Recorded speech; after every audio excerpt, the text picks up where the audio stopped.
And now the time is 6:35 and this meeting is called to order. Thank you everyone for coming tonight, especially parents who had parent-teachers conferences.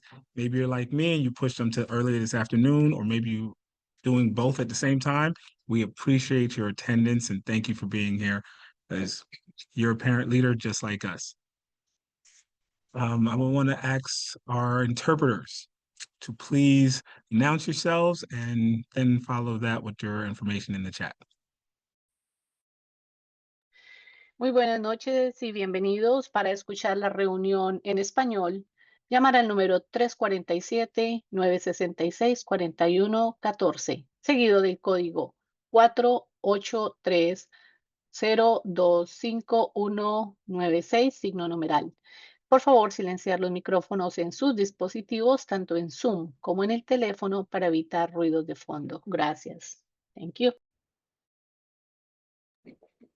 Thank you. And if you could just put that in every 20 minutes, we'd appreciate it. Next, I would like our recording secretary, Chantel, please do our roll call. Good evening, everyone. Good evening, everyone. Good evening, everyone. Good evening, everyone.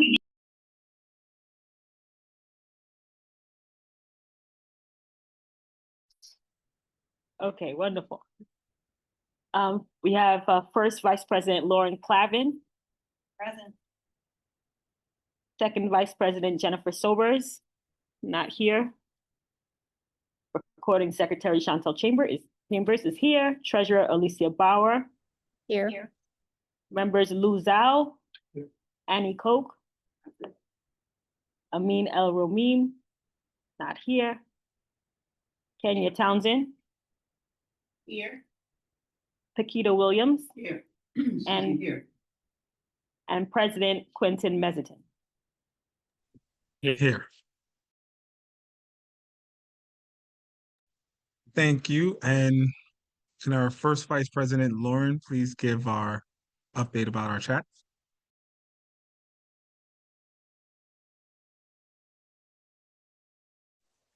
Good evening. Welcome to our November calendar meeting. The chat is now open. Please remain kind and respectful, especially when in disagreement. We will not accept hateful comments and we will close the chat if participants do not adhere. If you want to make a public comment, please type your name and the word speak, and you can sign on up to speak until 8 p.m. Thank you. And we have Paquita and Annie, if you guys don't mind to just pay attention to the chat and keep the speaking order. Pay attention to the chat and just keep the speaking order. Appreciate you guys. And we are here. It is November and we made it to the last 2 months. And I just want to let you guys know how much I appreciate our council members who've been working behind the scenes all of October going into November. So much has been happening, and we don't just have one day a month that we work. We work throughout the weekends and during the weeks. So I just want to thank you all for your leadership, for attending all the events that we attend, for the answering emails, and just the effective communication that we have as a council. And the glue that holds us all together, I want to send a special thanks to our administrative assistant, Dorinda, who you don't see her in there, but she's in there and she's always here making sure that we, follow our guidelines and stuff, just like our face representative does, keeps us in order. And with that being said, we had a lot, we had a lot that we just went through from last month to this month. We almost had a bus lockdown impacting over 150,000 kids. We definitely just had an election that no matter how you look at it, it definitely caused some division in our district, in our city. And we also had, I want to pay respects to a Sikh child, a 15-year-old that not too far from here, around 160th and Hillside, is still in the hospital after going through a violent attack. And, those things are unsettling because our district is the largest district. We reflect all ethnicities, religions, views. We're all human. But when we see stuff like that and it's impacting like us, our kids, all the things I brought up, we always got to think about, how are we showing up? How do we now need to show up more? Like we're community, we're the Community Education Council. How can we be more community to our neighbors, to other children? Because with government shutdowns, blocking out a lot of families, SNAP benefits being cut, wherever you look, people are in need. People need support. People need help. And when things look divided, I take this time to look to see how we could be more connected. And by showing up here tonight, I know you guys are awesome and you guys want to connect, and we appreciate you guys. And if there's anything that we can always do, please let us know. You have our email to just support you in this time of uncertainty, because it's also the holiday season. It's like we have a lot to look up to, look forward to, and our kids are doing good, hopefully in good health. Even though it's cold, you better be warm. And just want to always reflect that. We have a phenomenal district. We're the great 28, and it's because of all of us. And all of us do our part, even a little, will make the biggest impact. And just wanted to start with that energy. And I want to remind, before I introduce our next phenomenal speaker, principals, please put principal in front of your name, because we want to find you and want you to bring greetings later. We want to acknowledge all the work you do as well. So that being said, thanks for coming. And it is an honor for me to invite our next speaker. Where is he here? Dr. Superintendent Eric Blake. Please continue keeping us great.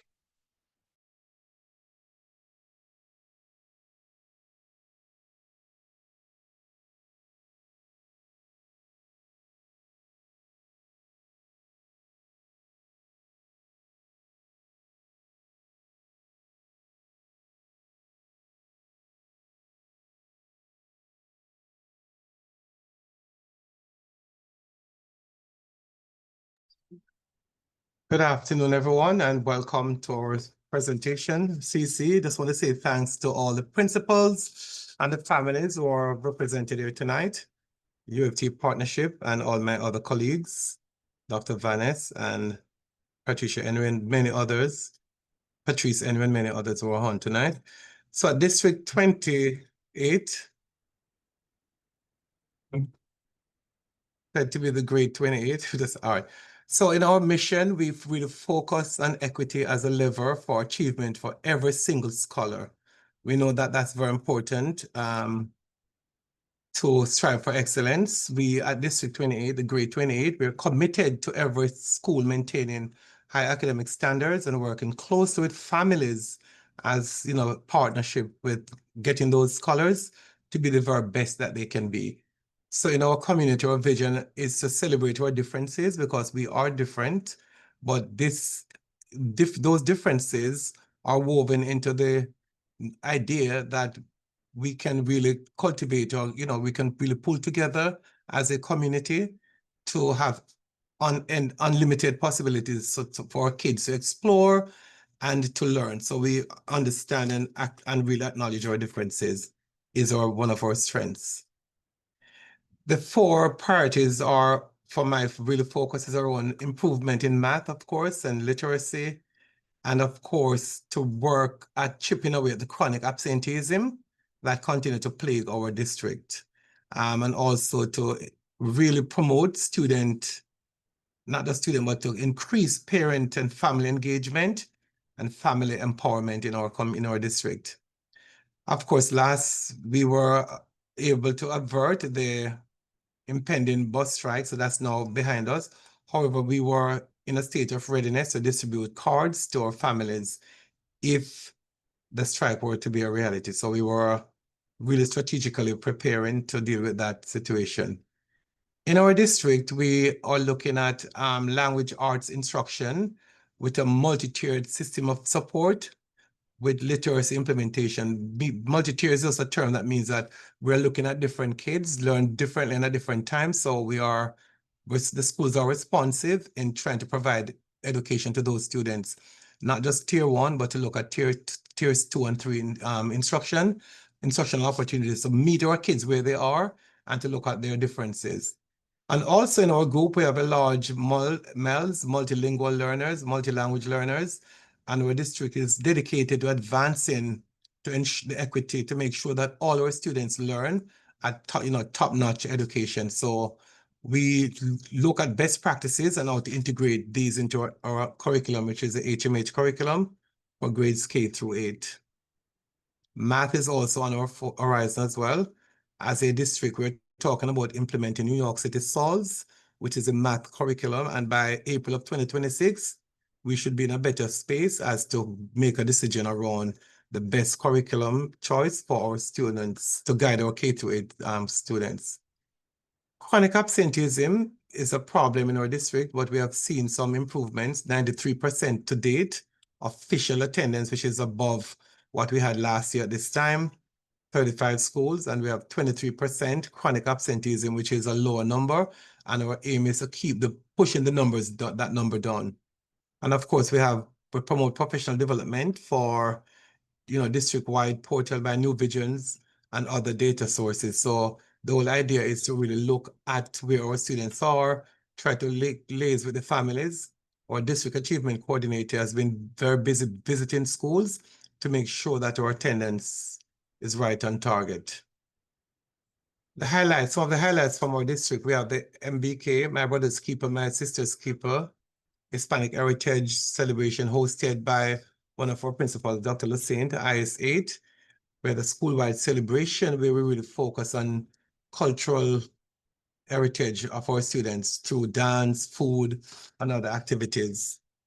I just want to announce the big up or to shout out District 80, in our district's PS 86, they entered and won a National Geographic competition. And after winning this nationwide competition, we had a meeting at the school where we were given some live presentation on hosting Malika Valls from the National Geographic Explorer and Creative Living with Predators. That was on October 23rd. So that was a big accomplishment, and we want to celebrate our scholars and our schools for doing an outstanding job. Middle school, of course, fall 2026 middle school admissions timeline, with just for information, October 15, the application for middle schools opened, and it will continue through Friday, December 12, when the middle school application will close. And Wednesday, April 15, middle schools will be given their offers. So more detailed information can be found in the link, which is posted on the district's website. Like a feeder mic. Some schools I want to feature now, PS 160, the Walter Francis School, been led by Principal Dr. Tiffany Hicks. Some highlights where they had 4 new classrooms for pre-K, kindergarten, and all ICT classes, right? Newly renovated schoolyard featuring track and field, basketball court, dedicated park. And of course, we had our first bilingual special education class. So that's a big shout out to that one of our schools, PS 160. Also want to say congratulations to PS 196, which according to US News and World Report, they're ranked #1 in our district, but #3 in New York State, which is a big accomplishment. Our own school, which is a public school, which is ranked #3 in New York State, and of course #1 in our district. Another in our top 10 was PS 303, which is ranked 8th in New York State and 2nd in our district. So I want to say that their dedication to excellence sets a high standard and inspires all our schools in our community to excel and thrive.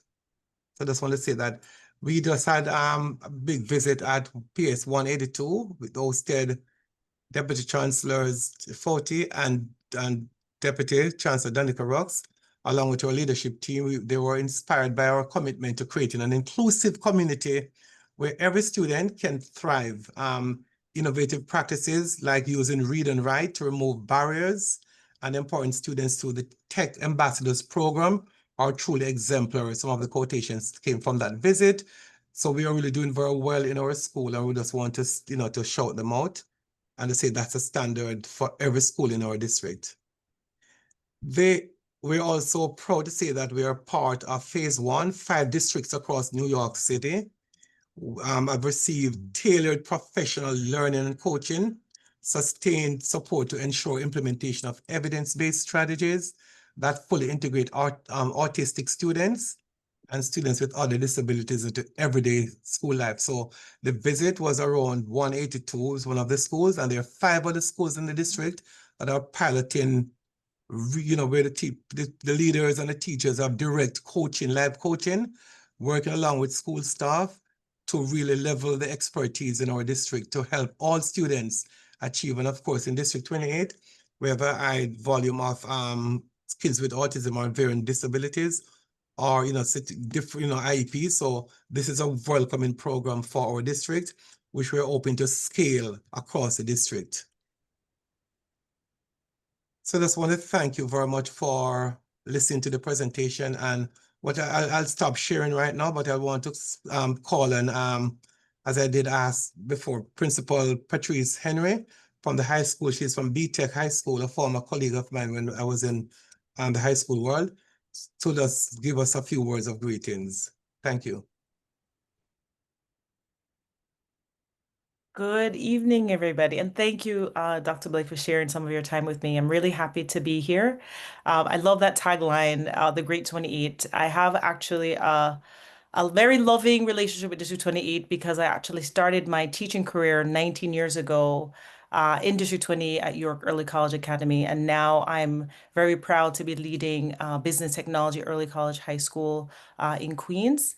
I just wanted to, now I know for a lot of families who have middle school young people who are thinking about high school, I wanted to take the opportunity to let you know about a little bit about us. We are an early college and a CTE school. Our students attend grades 9 through 14. They have the opportunity to attain not just their high school degree, but also an opportunity to attain an associate's degree in business administration or internet information technology. And so if you have a young person who is interested in a career in business or technology, if you are looking for a small school environment where we are a small school but big heart, then I would invite you to consider us, come to one of our upcoming open houses. We have one coming up on November 12th. That's a general one from 5:30 to 7:30. And then we also have one on the 18th for families with students with an IEP or a multilingual learner. So we can tailor the information that we share there. And I'm just really excited to be here and happy to be a part of the conversation. Thank you so much for having me. Thanks. Back to you, President.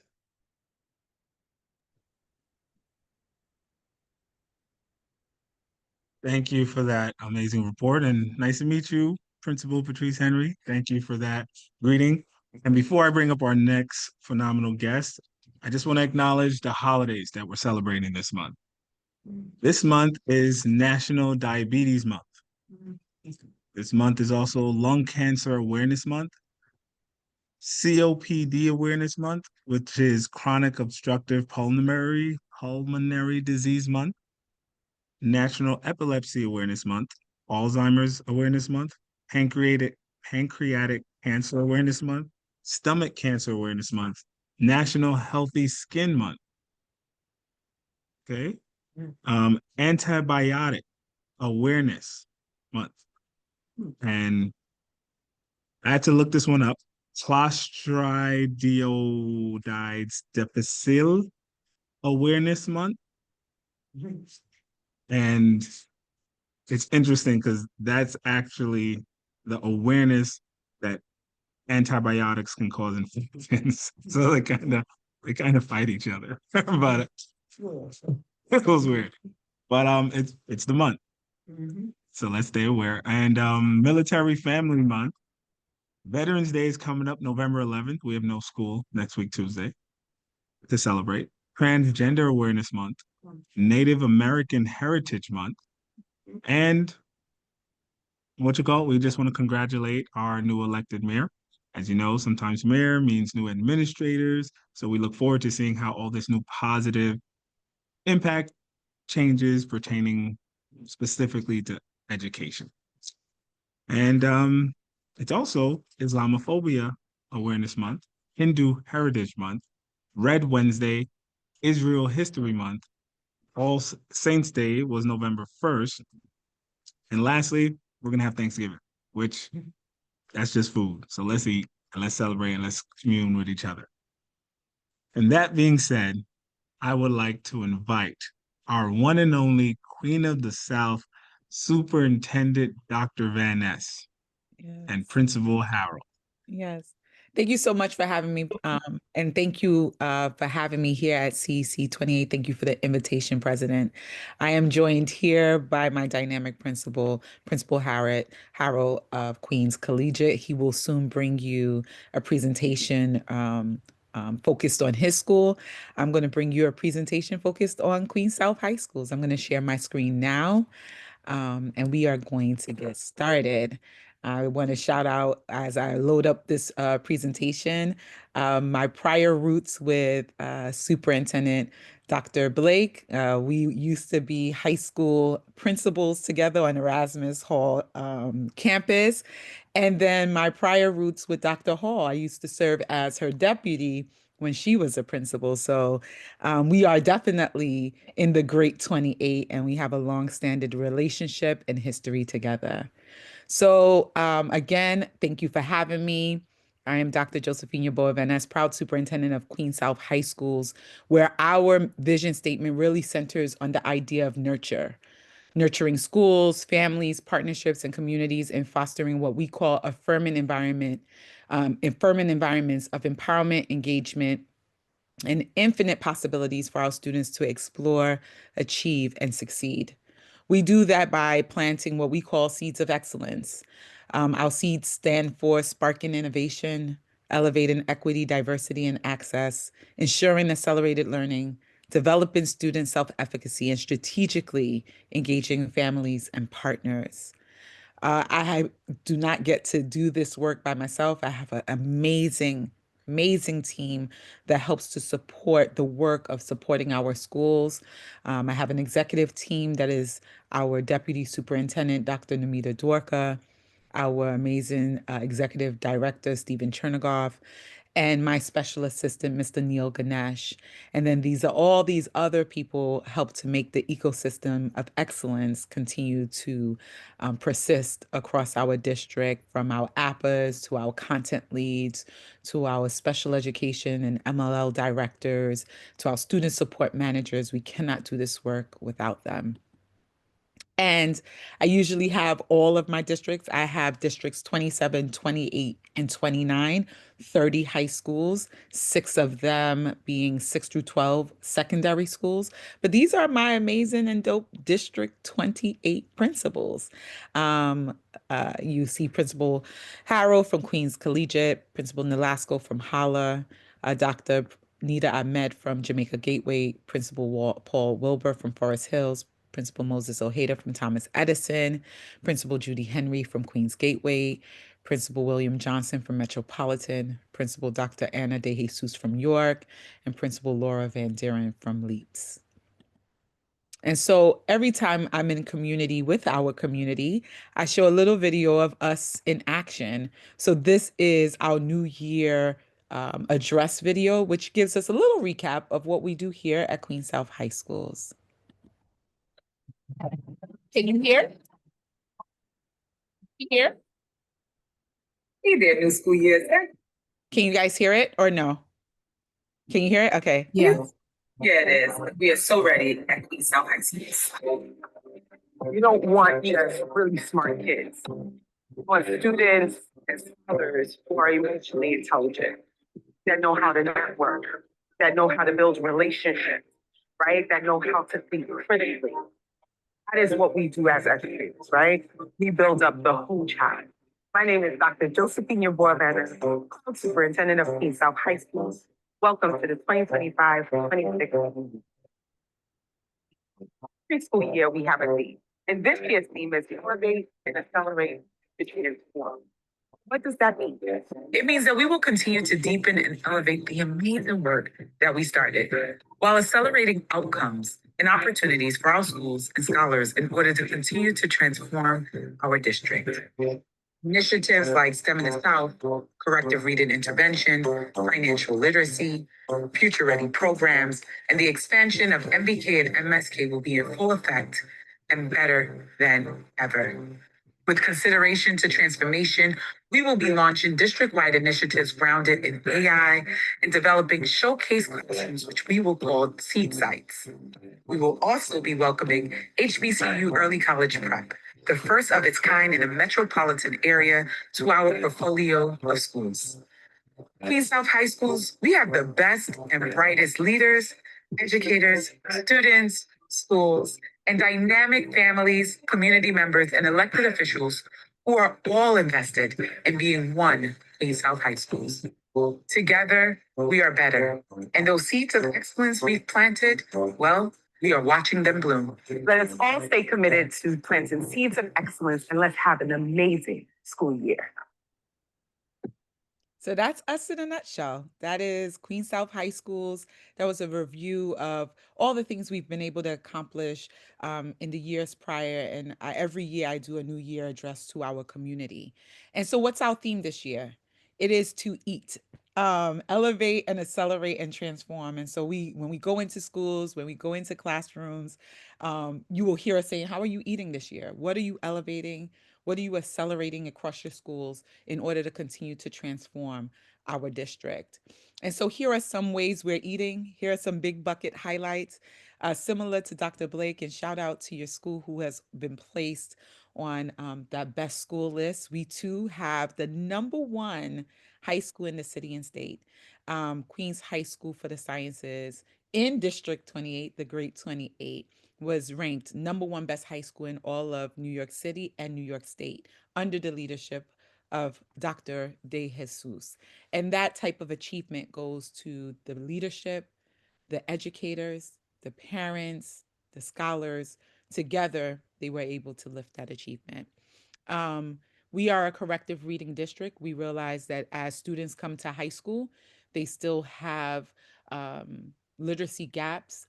And with those literacy gaps, it may be hard to pass regions and courses. So we are going into our 3rd year of being a corrective reading district. 60% of our students have advanced at least 1 grade level, and 28% of our students have advanced at least 2 grade levels. And we have seen great progress with our scholars who are in this Tier 3 intervention. We are this year AI for All District. What does that mean? We are in collaboration with Brisk AI.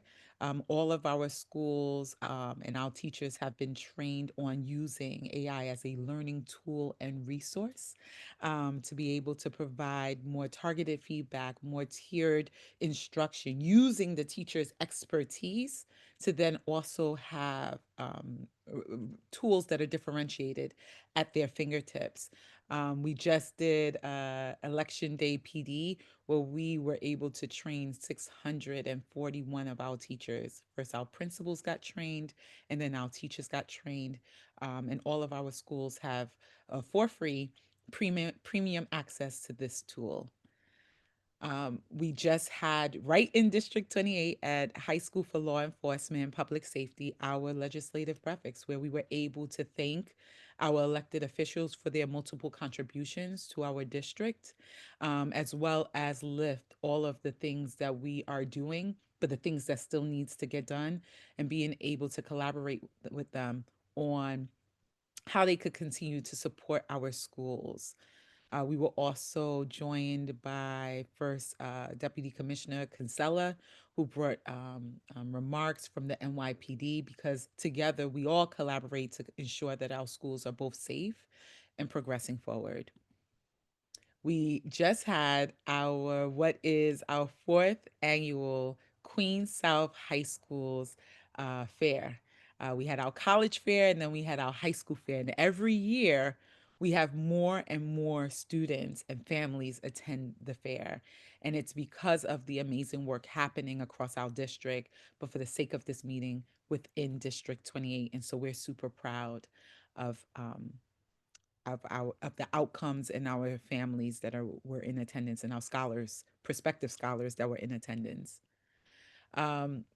Bringing you some Queens, the Great 28 news. Queens Metropolitan High School boys soccer team were just competing in the PSA semifinals.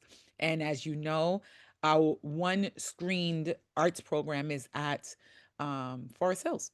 And so they are always going to learn from the arts, going to opera shows, Broadway shows to also deepen their own crafts. And here's some data highlights. How are we eating? How are we elevating and accelerating to transform our district? Well, last year we ended with our 90% graduation rate. We also ended with a 90% attendance rate, and we're currently at 91% attendance rate. When I started, we had chronic absenteeism that was at 43%. We dropped it to 31% last year, and currently we're at 21%. We're, like Dr. Blake, consistently working on this area. When I started, our special education compliance was at 84%. Last year, we ended at 97% because we know that it's critically important for our students with disabilities to have the supports and services that they require. Our MLL compliance, when I started, was at 90%. Last year, we ended at 97%. And when I started, we had 3 schools that were state designated, and right now, 30 of our 30 schools are in good standing. And so we're proud of the work that we've done there.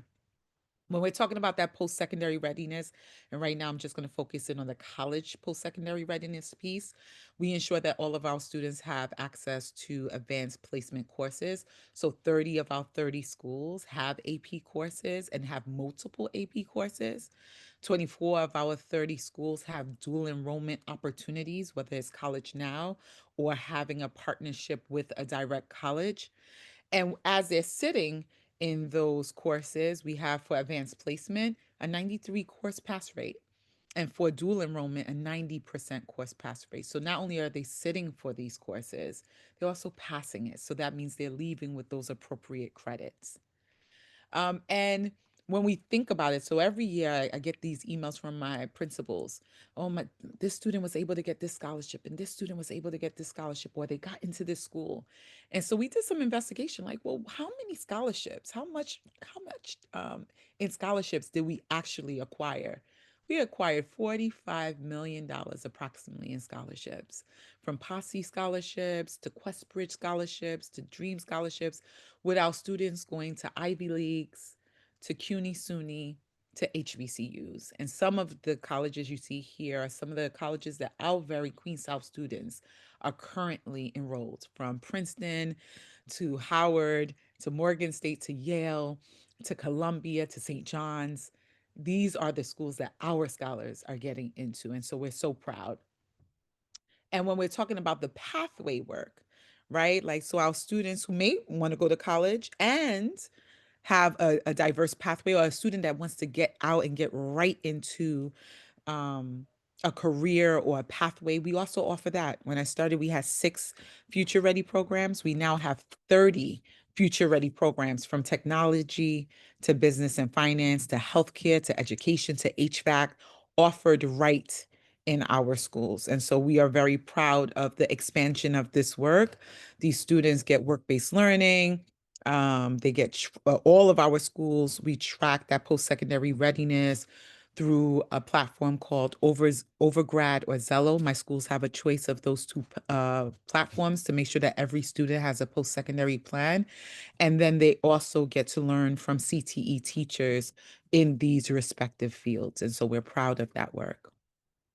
And so at Queen South High Schools, we have a bunch of initiatives. I will only review a few. One of the ones that we're critically centered on is the MBK and MSK expansion, really, really thinking about how we support student leadership, how we support student mentor, and making sure that our students have mentors. We partner with our students through Scholars Collective. We have our own student advisory, but also with our principals through our principal think tanks, and so much more. We had our first arts festival last year, and this year we are the only high school district. All 30 of our schools is a Civics for All school doing this level of civic engagement work across our district. And this year we launched what we call seed sites. It's for teachers by teachers. Going back to those seeds of excellence, these are model classrooms in math, science, social studies, ELA, special education, where other teachers can visit. to see high quality teaching aligned to district priorities, where teachers can observe, collaborate, and apply skills. And really the impact is to help to build teacher capacity, promote consistency in instructional systems, and accelerate student outcomes. And so that is one of our newest initiatives that we're super proud of. And just so that you know, there are 3 seed classrooms right here in District 28. We have a total of 9, but we said we're going to focus on the ones that are in District 28 so that you know. 2 English and 1 social studies. And the seed teachers, even though we have them in all of the different districts, they can go to any one of the districts. But these are the 3 that are coming right from District 28. And those are our seed teachers. We launched at our new teacher soiree where the new teachers got to meet seed teachers, and it's quite inspirational. Our biggest initiative to date is STEM in the South. Again, with that pathway work, we have created what are STEM innovation sites across our districts 27, 28, 29. So if I'm a student at Edison, I could go to Richmond Hill for culinary arts. And if I'm a student at Richmond Hill, I could go to Edison for AI fundamentals. So we offer AI fundamentals, digital music production, automotive, cybersecurity, droning, all of these things at our schools, aviation, that students get to go to another school through a shared instruction model. Not only do they get the course credit, they also get to take the certification exams that align. And so we're consistently preparing students for the future. And here's some of the impact there. We started with 6 sites, 7 programs, enrolled over 300 students, and gave out 180 certifications. Last year, 11 sites, 13 programs, almost 600 enrolled with 400 certifications issued. And this year, we have 14 sites, 16 programs with an anticipated 1,000 enrolled, and we anticipate to give 500 certifications out. So we are growing, we are expanding. I know a lot of our middle schools have said, how can we partner? We're trying to figure out a middle school pilot for the spring to include our districts 27, 28, and 29 districts. And so I don't know if I have time, but if I don't have any time, that's fine. I have a STEM in the South video so you can see our kids in action. President, can I show the video, or should I move on because I'm out of time? I just want to make sure. Show the video? All right. So I really want you to see STEM in it because I believe we could talk about things, but it's always beautiful to see our kids in action. And so I'm going to play our STEM in the South video, and then I'll be concluding our presentation. Can you hear?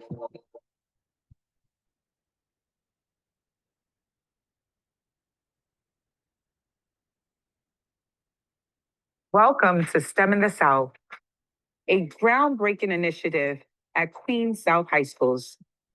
Here, innovation meets career credential learning, hands-on development, and pathways to economic prosperity for our scholars. What's exciting about STEM in the South is that our students have the opportunity to go to schools that they always dreamed of going to, where they love their home school. They get the opportunity to learn and grow and develop skills with students from across the district. I would definitely recommend STEM in the South to my friends. Like for me, I specifically took software development and I did receive an HTML and CSS certificate. And that's really good to put on your college resume or if you want to start a career that has to do with computer science. Our unique program offers all students across our 3 districts the opportunity to explore courses leading to certification, internships, high school and college credits, and working with cutting-edge industry partners. Here on this vehicle, we're just making sure all the electrical connections are in place. We're connecting the lower intake components. And later on, we're going to have to install a battery just to get this car running again. So just basic electrical diagnosis. With 14 diverse STEM innovation sites and 16 programs, our students can select courses and pathways tailored to their career and post-secondary aspirations. I really want to be an engineer because it's like a hands-on thing that I really like to do. Arts and crafts has always been one of my favorite things, and I'd like to incorporate my art into that as well. The kids who are here, both in this school and in the STEM in the South program, Our focus primarily is on helping you to get into a career as a pilot. So once you get into the school, we have 2 machines. We use this one for those who are interested in helicopters. And to my right here, we have another Redbird machine, which is what we use for our fixed wing training. Are you curious about AI, automotive technology, culinary arts, aviation, or computer science? We offer these diverse opportunities and more, putting our scholars at the forefront of innovation. JavaScript coding was something I wanted to try and do, but it wasn't available in my program because I'm in a law academy. So I'll never be able to do like JavaScript coding. So I thought this would be like a good introduction to maybe like how it is and how difficult it is. We're all athletes, so like we don't know nothing about music. So like when we made our first song, like we were struggling a lot, but like we got like over time we got it together and started getting used to recording and making songs. Currently, our STEM innovation sites are funded through our host school's budget. However, to ensure long-term sustainability of these programs, we're seeking partners like you to join our mission. One of the things I'm always grateful for is the spirit of collegiality and collaboration of my principal. Because they believe in students, because they believe in this vision and this mission. By supporting STEM in the South, you'll be investing in the future of about 24,000 students across 30 high schools. Together, let's empower the next generation of leaders, innovators, and change makers. Join us in shaping the legacy of STEM in the South, planting seeds of excellence. Partner with us today and help us grow and expand these life-changing programs. So that's in essence STEM in the South. We would like to invite you to Kicking It with LEAPS, our high school for law enforcement, where they will be showcasing their partnership with NYPD. That is coming up November 13th. You are invited. You are invited to bring your young people. The QR code is attached. I will send this presentation should you want to attend. And if you want to stay connected, a lot of you know I have a pretty busy social media page showcasing all of the work that we do across our district. That's Super the South, that's me. Queen South High Schools, or DEPA the South, which is my deputy. You can stay connected with us on Twitter. You can also scan the QR code if you would like to follow us via our app. And that brings my conclusion to a close, my presentation to a close. Thank you. Thank you. Like that was phenomenal. I expected nothing less. So thank you for always showing up as you do. And thank you for what you do for the South. You definitely bring some competition for the North to compete with. But we're all in this together. So next I would like to invite your principal that came with you, Principal Harold.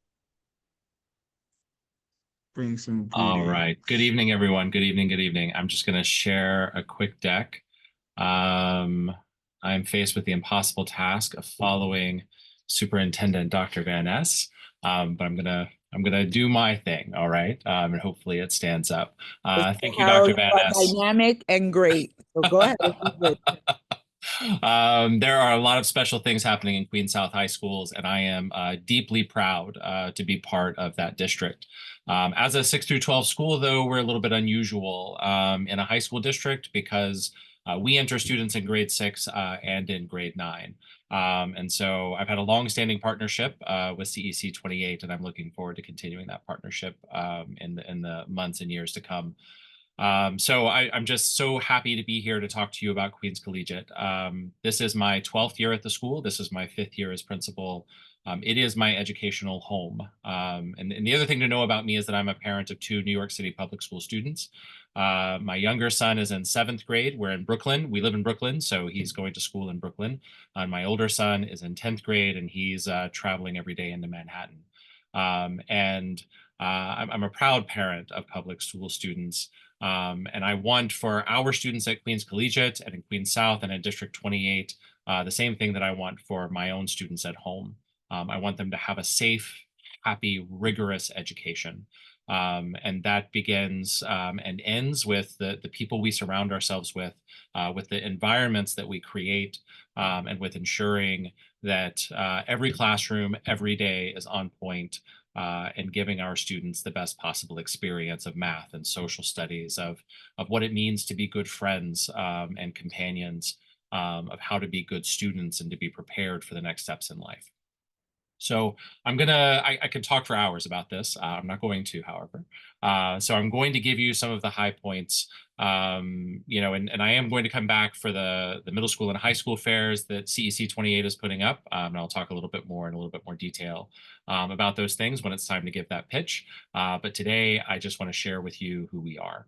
And so the tagline here is really important. We are a home for every learner. Queens Collegiate is not a screed school. We're not a specialized school. We don't focus on law or medicine or engineering. We are a college preparatory school. And you're going to see that sort of threaded throughout everything that we do here. The schools that specialize are fantastic and wonderful. It's just not who we are. So let's get into it. Our vision is inspire, empower, and care for a better tomorrow. Nice and pithy, nice and quick. We want to inspire our students to be the best versions of themselves. We want to empower our students to take charge of their education. And we want our students to know how to care. We want them to know how to care about their community, about their society, about their peers, and of course, about themselves and their families. And I became principal right after the remote school year. And so care was really central to the work coming out of remote learning and coming out of the pandemic. And now that we're a few years away, care continues to be important. It's important for us to know how to be together and work together. I think one of the things that is happening in the world is that AI is changing everything, right? It's changing what knowledge means. But it can't change what care means. We have to know how to be together. We have to know how to bridge differences. And so that work is really critical to the work we do, especially in our middle school. So my children at 11, 12, and 13 were learning all sorts of things, just like everybody else is at those ages. And middle school is this really critical time where students really need us to have their development in mind. They need us to be thinking about, what are healthy relationships? How do I manage the stress of my parents and my peers, pulling me in different directions? How do I manage, doubts about who I am and what I want to be? And we take all of that very seriously. And we do a lot of work with our students to ensure they have an environment that's happy and healthy, but also that we teach them explicitly about those things. So what I tell parents is that if there's one thing I want you to know about Queens Collegiate, it's that we're a family at QC. Every morning we have announcements and our students go over the intercom and they say, "Good morning, QC family." It's been this way since time eternal, since I've been in the school. And so we're really intentional about what that means. First and foremost, and again, this is really what I want for my own children, is that there are adults who know and care about your child. If your student comes to our school, they're going to be known not just by the guidance counselor or not just by their favorite English teacher, they're going to be known by our community associates, they're going to be known by our school aides, our deans, our counselors, our social workers, our teachers, and our administration. We are a fairly small school, so it's possible for assistant principals and the principal to know the vast majority of students by first name and to know a few things about them. And this is the thing that I guarantee folks when they come in. We have a strong student culture that we actively cultivate. Again, coming out of the pandemic era, students were really loath to jump in and start to develop things and to sort of use their voice. And so we've worked really diligently over the last number of years to build this strong student culture with an active SGA and student-run clubs and peer mentorship and some of the other mentoring opportunities that Superintendent Van Ness mentioned earlier. We've really allowed students to own the school and not just be a place that they sort of, come through for a few hours every day. And then, of course, most importantly, all of this is in service of preparing our students for high school when they're in middle school, and then ultimately for college and career as they traverse our high school. So this is really sort of the core of our school, right, is that we're a family at Queens Collegiate. So here's some basics. We're located on the Jamaica High School campus on Gothic Drive. Our school hours and early release and 3 classes. We have co-taught classes in every grade. So when I say we're a home to every learner, we have, a variety of opportunities for students with IEPs to engage, whether those in self-contained classes or ICT classes or a mixture of the above. We have a number of different service models for students with IEPs. We have a large number of multilingual learners in our school who are well integrated into the school and have opportunities, the same as everybody else.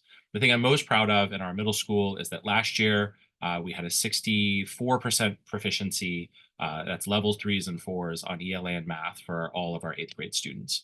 When that cohort came in 6th grade, they were at 50%. In 2 years, we were able to move 2/3 of that group almost to proficiency, and it's something I'm really proud of. And our high school graduation last year was 90%. So what's our goal? Our goal at the end of everything is college. And so we know that not every student's going to go to college, but we do know that most of us are going to find ourselves in a college classroom someday, right? So if you join the Navy and then get on the GI Bill and go to college later, if you go work right after high school, but then eventually find yourself unable to get the promotion you want without some college credits, you're going to find yourself in a position where you're probably going to need some college. And that begins in middle school, right? So it begins by creating a strong foundation in our middle school classrooms. And the core of that work is reading and writing. The core of that work is literacy, something the superintendent talked about with corrective reading and the other initiatives at that level. But in our school, it finds purchase in daily classes focused on literacy support. So we, a few years ago, developed a program called QC AIR. AIR stands for Adventures in Reading in grades 6 through 8. And so all of our students have a reading class every other day. And in this class, they don't just read, but they also discover, right? They explore, they learn about genre, they learn about different styles. They get to read graphic novels and poetry and all of the sort of different ways that they can find joy in reading, because reading is joyful. And if you find joy in reading, you're going to want to do more of it. If you do more of it, you're going to become a strong reader. And that's the way it goes. So that's really the foundation of our work, is our QC AIR program. We do use a research-based curriculum in grades 6 through 12. There's a typo here. Somebody in the chat earlier was asking about HMH in middle schools. We use HMH across grades 6 through 12, which is a tremendous curriculum. And I don't always love curriculum, but that curriculum is really fantastic, and our teachers are really doing fantastic things with it. And so because there's this focus on reading, there's this focus in a research-based curriculum, you find literacy across the curriculum through teacher teaming, right? So in our science classes, they're doing literacy skills. In our math classes, literacy skills, and so on. It's really critical for students as they develop that they have that strong foundation in literacy. And as the superintendent mentioned earlier, we are a corrective reading school, as are all the other schools in our district. And so we have targeted reading instruction for the students who come to us a little bit behind. So when we say that, we're a home for every learner, it means that you can come to us however you come to us, and we're going to give you the strong foundation you need in order to move on to your next step with the greatest chance for success. So in grades 6, 7, and 8, this is sort of what the sequence looks like. These are the academic courses, and we overlay these courses with SEL, with some of the courses I mentioned earlier about sort of managing mental health, developing healthy relationships, and so on and so forth. We have rigorous core academics, but we also have a full arts program. So every student takes art every semester, visual arts, theater, and music. We're starting a drum line in our middle school, which I'm really excited about, health, technology, and some additional writing. In 8th grade, students have the opportunity to prepare for college or for high school and accelerate into high school courses. So all of our students take the biology regents at the end of their 8th grade year, and about 1 in 5 students will take either algebra or US history in addition, or both. So because we're a 6 through 12 school, we're able to provide students opportunities to accelerate, those who are ready when they're ready. And this is in the middle school in the terms of these high school courses. In our high school, we have pathways built out for students to accelerate as well. So I'd like to say that we're sort of a small school with a lot of big school opportunities.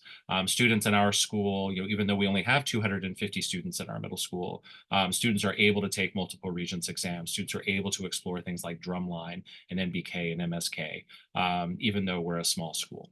So you get the benefits of that small school feel. I can't talk enough about culture. It's really an intentional part of the work that we do every day at QC, again, especially in our middle school, where that developmental approach is just so critical. So social, emotional, academic learning is the name of the game. We are a restorative school, so we believe in remediating harm rather than going with a punitive approach to discipline. We do a lot of work with our students to sort of cut things off at the pass before small dust-ups become, more serious problems. We do a lot of explicit work with our students on how to manage conflict and how to, again, maintain mental health and so on. We have a variety of interest-based clubs and sports for our middle school students, as well as our high school students, QC ambassadors and student leadership opportunities, art and music programming, and lots of social events, because that's what our middle school babies need. Finally, I couldn't go away without talking a little bit about our high school. We are a 7-year program. And so we built our 7-year program with the idea that when our students come to us in 6th grade at 11, they're going to be with us until they're 18.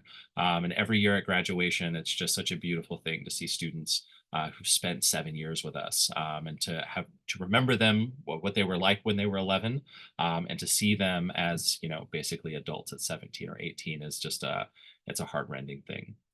So some basic facts about our high school. As I mentioned before, we have a 90% graduation rate. The second data point is the one I'm most proud of. 72% of our seniors take college preparatory classes. That means they're taking Regents chemistry or physics. They're taking Spanish 3. They're taking one of our 7 AP classes. They're taking one of our 7 college credited classes.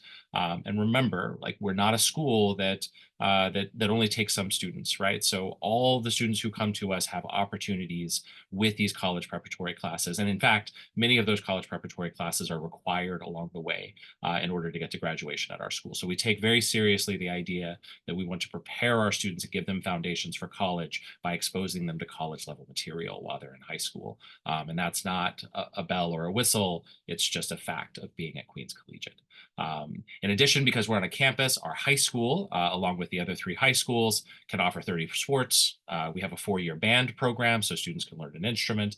We have a variety of student-run clubs that you can access across the school. So it's really great. And the campus is a really cool, fun place to be. So the other thing I want to highlight is that we are a future-ready school, thanks in part to the advocacy of our wonderful superintendent. We started a business program this year, which not only allows students to learn about business, but it also allows them access to college classes in business, which will be rolling out next year, financial literacy, and ultimately paid internships. So we have a cohort of students who are going to be in that track and are going to be able to have access to the sort of specialized way of getting through high school and looking ahead. And then finally, 7 years of post-secondary reflection experiences for every student. So there's a lot going on at Queens Collegiate. I've tried to give you the high points and the bright points. And I hope you've heard something, of interest to you. If you know somebody looking for a school, we are running a bunch of open houses. I am going to come back to CEC28 for the hard pitch. But if you know folks who are interested and looking for a school like ours, please encourage them to go to our website. We have all of those coming up, and they're advertised there. All right, so I'm gonna close out now. I want to thank you all for your time. It's always a pleasure to speak with people about our school. I hope you can tell I'm really passionate about the work that we do there. I'm really proud of the work that all of the people in our community do to ensure that our students have the best education we can give them. So thank you, everyone.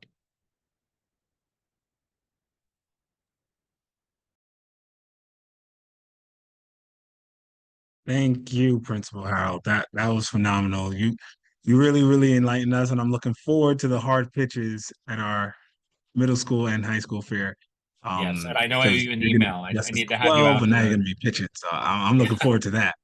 Yes, and I know I owe you an email. I need Before to have I you out. I'd love to see the school. introduce our next guest, I'd like to take this time to acknowledge our principals. They would like to bring greetings, and we will start with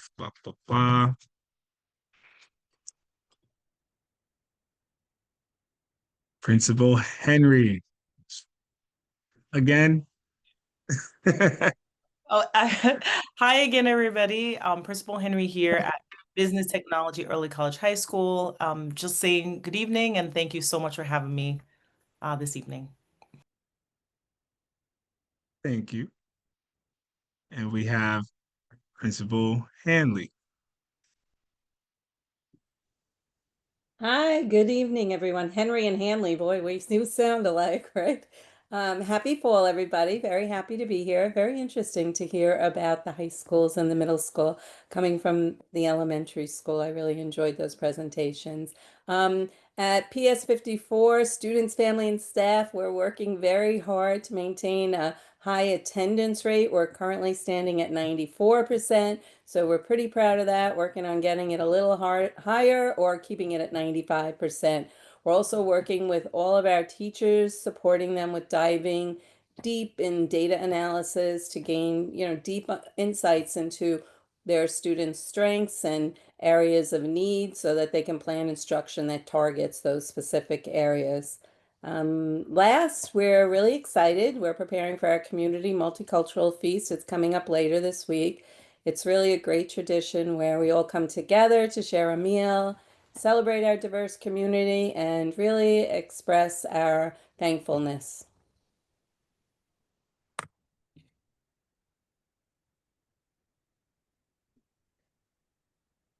Thank you. We appreciate it. Next, we have Principal Petrello.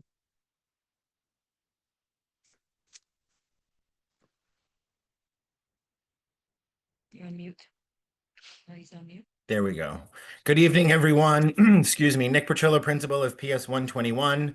It's great to be here tonight. It is a little busy because we have our parent-teacher conferences for elementary school, so I'm on the phone while I'm on the Zoom, but we are making it work. A lot of wonderful things happening at 121. We're excited for the year. We're digging into the data. A lot of our teachers are really invested in the New York City Reads Initiative and New York City Solves. So thank you for the district for your support in those areas. Our MTSS structure is really doing well as well with support from the district in that area as well. Thank you, Ms. Ketchum. Our G&T program is killing it as well. So we are in it. We are in the thick of the school year. Thank you all so much. Appreciate it. And thank you for your time tonight and great presentations from the high school folks as well. Thank you very much. Appreciate it.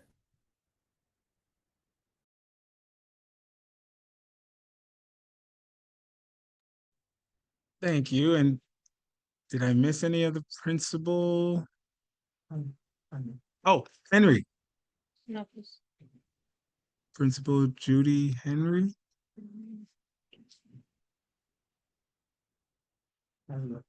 Hmm? Hanley. She spoke already. She spoke. Yeah. Where were you, bro? So if there's any other principals that might have not put principal in their name, you can use this time to just like raise your hand and we can acknowledge you. And at the same time, I want to take this time to acknowledge our elected officials. So we have Sue Jin.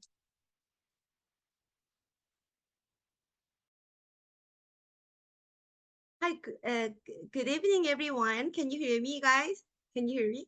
All right, good evening, everyone. I'm Sujin from Senator John New's office. I just have a very quick announcement. Senator John New, in conjunction with Assemblywoman Lily Rajic and Councilmember Sandra Ong, we will host a pumpkin smash event this Sunday, November 9th, from 11 to 3 p.m. at the Queen's Botanical Garden Compost Yard.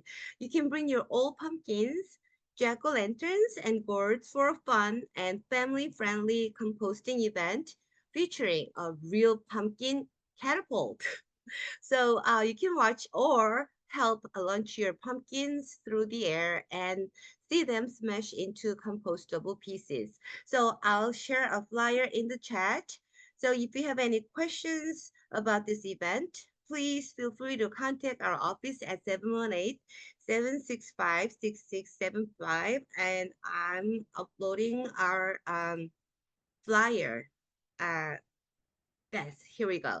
All right, so that's it for today. And thank you so much for having me, and good night, everyone. Thank you.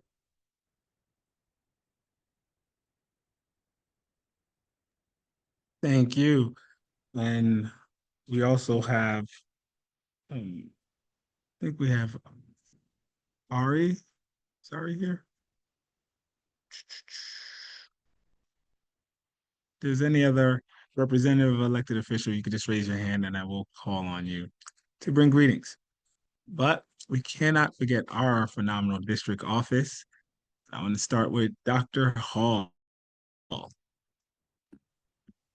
Good evening, everyone. I have to say that this November meeting is quite phenomenal. It's wonderful to hear all of the presentations about what's happening in our district. Of course, I know District 28 Community School District very well, and that presentation was phenomenal, but to also hear the trajectory of our students learning, right? So from elementary and middle school, and to be able to hear very closely what's happening in our high schools. We look forward, Superintendent Van Ness, to continue and strengthen our partnership across Queens throughout District 27, 28, and 29. So thank you again for your presentation. I want to just mention the MTSS work that we're doing as a district and I love the fact that even in the high schools, that corrective reading and intervention continues there.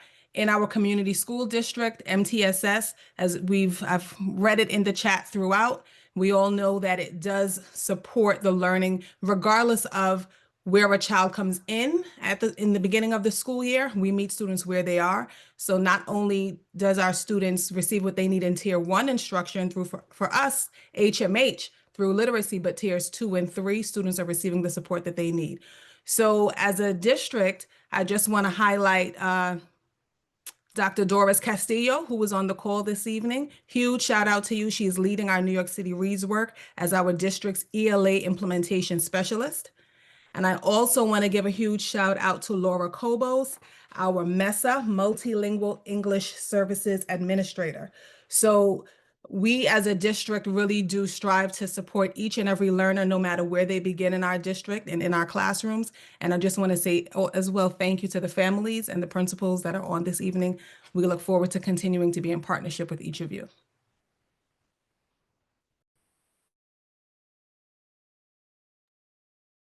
Thank you.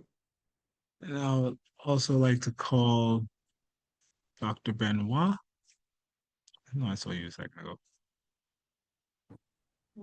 Good afternoon, everyone. Thank you so much, President Messiton. I apologize for not being on camera. I am on the Belt Parkway right now. So, but I do want to greet everyone. Again, also extend my thanks to our colleagues at the high school. Dr. Van Ness is a powerhouse, and we are so happy to be able to partner with the Queens South Superintendency. I want to thank all of our principals for the wonderful work that they do in preparing, our scholars to the higher grades as well. And all of our team members for all the work that they do in support of our schools. I know it's the month of giving thanks, so I thank you, Principal Messiton, and the CEC board for the strong partnership that we have. And, I hope for continued and deepened collaboration between us. Wishing everybody safe, happy Thanksgiving, whether you eat the turkey or not. I don't, but here's to all the work that we will do this year. Thank you for the opportunity. You're most welcome, and you're right. We're only going to grow better, and it's better to be on the belt than the Van Wick. So keep, So true. it's like keep driving. Yes, Right. indeed. Next, I would like to call out our FLC, Sonia Rueda. Good evening, everyone. It's always a pleasure to be here. And really, when I think about the theme that, this partnership, I am happy to share that the collaboration with Queen Sal's High School and high schools in general has gone back many, many years, and we're only stronger as the time goes by. Queens High School South has been strong in attending all of our trainings, parent leadership training, and it's always my pleasure to see our parents moving on from middle school and then becoming parent leaders in high school. And that's something that I know that I've tried to advocate for parents to keep elevating the voice and their voice. So kudos and thank you for this partnership. I want to also highlight that on October 28th, Superintendent Dr. Blake, Quentin, and Ms. Annie, we were all part of the Pathway for Student Success. And that was an opportunity for parent leaders in the district and across the city to, kind of have the opportunity. We heard the chancellor, but we also were able to kind of sit together as a district and talk about where we want to take our level of partnership and voices working together in community. And so I think one of the highlights were, and maybe Quentin can mention it later, was to continue the partnership, right? We don't want to just wait once a year to kind of convene the parent leaders, but to continue having that conversation in different spaces. PAPTA trainings, we finished the fall training sessions, and now we're really focusing on addressing just one-on-one partners and teams. What are some of the concerns? Alicia, who's a CEC member, brought to light taxes and what does that look like for PAPTAs? And I've met with other teams that have other questions, communication, addressing mental health for our families. And so now it's really working one-on-one with teams and executive boards so that we can give them that, holding their hands when it's necessary. There's a lot of policies and regulations and things that come into play. And I think as Quentin started, you're all parent volunteers and you're working sometimes beyond the hours that are expected even in your own jobs. And the last thing that I want to talk about is mental health. That's very important. I often hear so many conversations about data and numbers and curriculum. It's very important, but all of these social issues that Quentin mentioned at the beginning, there's a lot of things going on that impacts our families, that impact our students, that directly impacts their education. And so to me, I'm hoping that we continue to keep mental health, emotional wellness in the forefront when we're having all of these conversations. District 28 has a powerful team with Natasha Eastman and Callie, Stacy Palmer addressing children with special needs. And so this is something that we're going to continue to really support our families because that really goes hand in hand with their academic, achievement. And I want to thank our parent coordinators that are here this evening. I always say you are my eyes and my ears in supporting families at your school level. And on that note, thank you. Thank you for the work that you do. Have a great and wonderful holiday. And, we're going to continue doing the great things that we're doing. Have a good evening, everyone.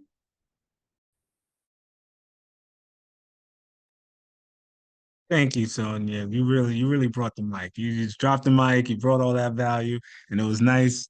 Annie and myself, and sitting down with you and Superintendent Dr. Blake. That was phenomenal. We'll talk about that later. All right. Next, I would like to invite Giselle Mendoza to let us know as the president of President's Council. And greetings. Let's see. Hello, can you hear me? Great. So good evening, everyone. My name is Giselle Mendoza, and I serve as the president of President's Council for our district. It's truly been a privilege connecting and supporting the parent association leaders across our schools. At our last meeting, we welcomed Northwell LIJ, who shared information about group counseling services and free workshops available to bring into our schools. This month, we're excited to have Public Color joining us to discuss about their beautification projects and family engagement programs that bring students, family, and staff together to reimagine our school spaces.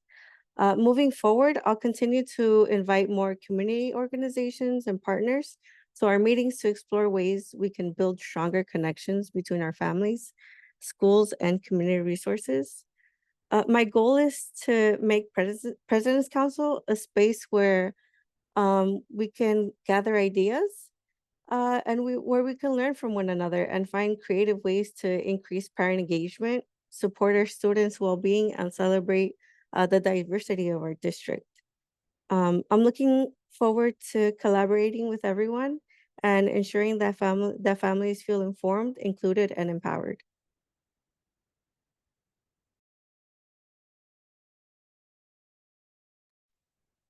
Thank you, Ms. Mendoza. We really appreciate you, and congratulations on your second term. You were doing so great, they had to bring you back again. So we appreciate you. And our next presenter, our panel for education policy, PEP, Adriana Alicia. Hi, everyone. Adriana Alicia, she, her. I represent Queens CECs on the panel for educational policy. And my home district in Queens is District 28. I love it here. Thank you, Ms. Mendoza, for taking the reins on President's Council. That was my baby for 2 years. I previously served as the president of President's Council, so I'm very happy to hear that it is up and running. And that you are successfully having meetings. So thank you very much. I know that it is quite the endeavor. So I really, really appreciate it. How long do I have, guys? I don't have many slides, but I have a tendency to go on. 5 minutes? Okay. If someone could kindly tell me when I have like maybe 2 minutes left, I would really appreciate it. Okay. I have a bunch of slides I'm going to share. Let's do this.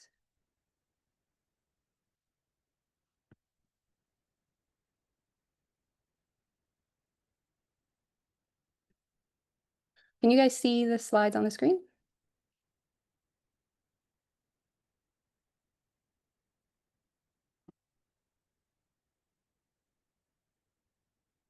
Yes? Okay. I hope that's a yes. All right.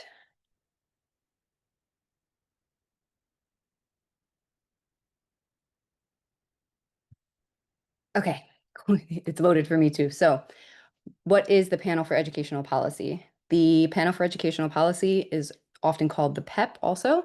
It is the governing body for New York City's Department of Education. The Department of Education is also known as the Central Office or Central. Gets called all of these different things. So it's good to know the different names and the acronyms that go with all of these offices.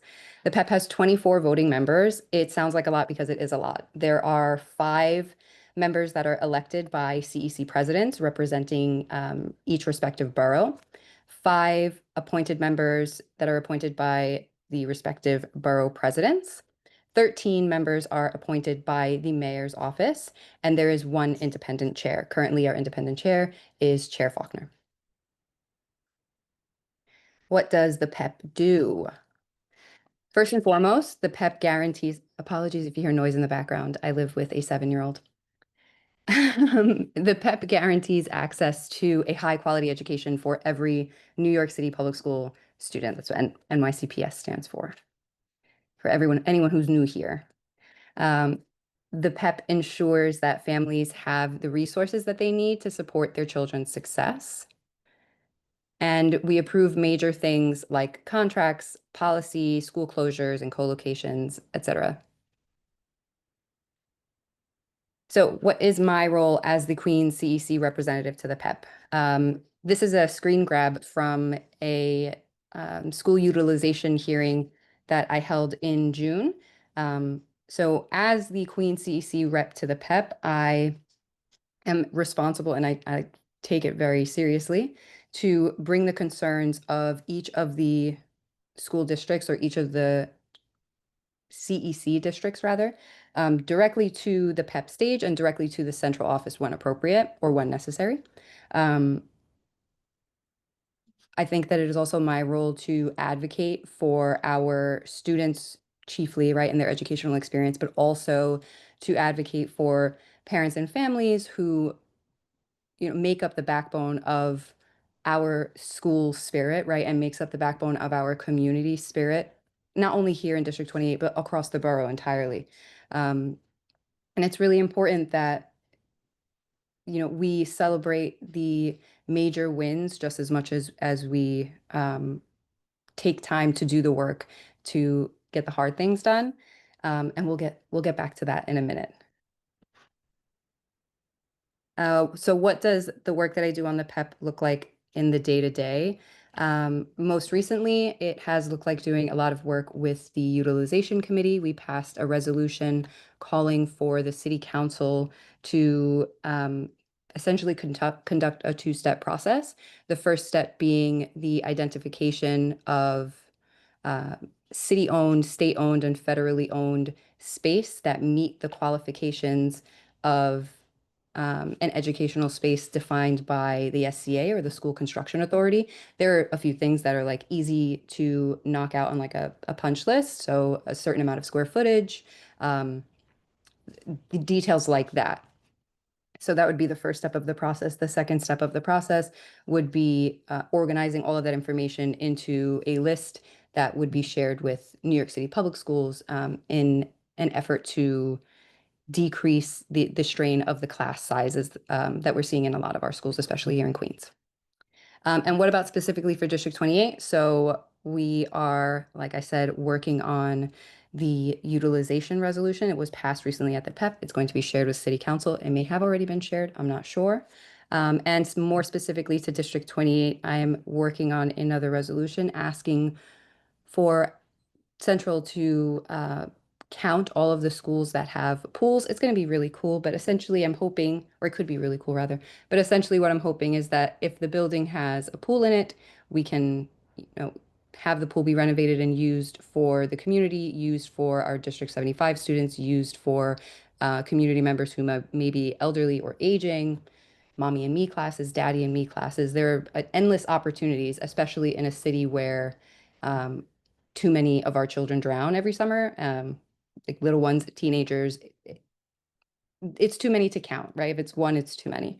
So fun things like that I look forward to doing. And we have an upcoming meeting for November on the 19th. So I'm preparing for that meeting. And we have, I think that's it. No, sorry, middle school and high school admissions events here in District 28, I think are coming up in the next week or so. I'll be attending those also. Okay. Am I at the 2-minute mark yet? Okay, perfect. So I wanted to quickly talk about some of the concerns that I'm hearing from parents across Queens. There are 3 that come up often, and it's great because it's like the first 3 letters of the alphabet. So A for AI. We hear a lot about concerns about AI use in the classroom and AI with respect to privacy concerns. My recommendation is that if you are concerned about your child's use of a program that may contain AI or may contain AI elements, please contact your school administration and ask them the questions that you have, because they will be the best equipped to answer you and either give you more information or completely quell all of your concerns. B for busing. This is a big one, and it's also coming up at our next meeting, the November 19th meeting, about 2 weeks. As we know, busing is a mess across the city, but it's a mess that can be fixed, and we are looking for progress, not perfection, right? At the last meeting, we had some amazing testimony. Thank you, Quentin, for being there. And we also had a few other local CEC presidents, so our Queen CEC presidents, show up and share their experiences and share incredible stories from their districts that really illuminate for us that the bus companies could really be doing anything more than what they're doing, and it would have been an effort that was completely appreciated and completely welcome. So further to that, the chair wrote a resolution essentially asking that we no longer consider contracts that are as extensive as 5 years as we were considering for bus contracts previously and for other contracts previously, because it doesn't give us enough room to make sure that we're meeting the needs of our students, that it's worth the whatever it is, if it's a program, if it is a educational tool, if it is not working, we need to have the space to remove it and replace it if needed, or fix it, something, more often than 5 years.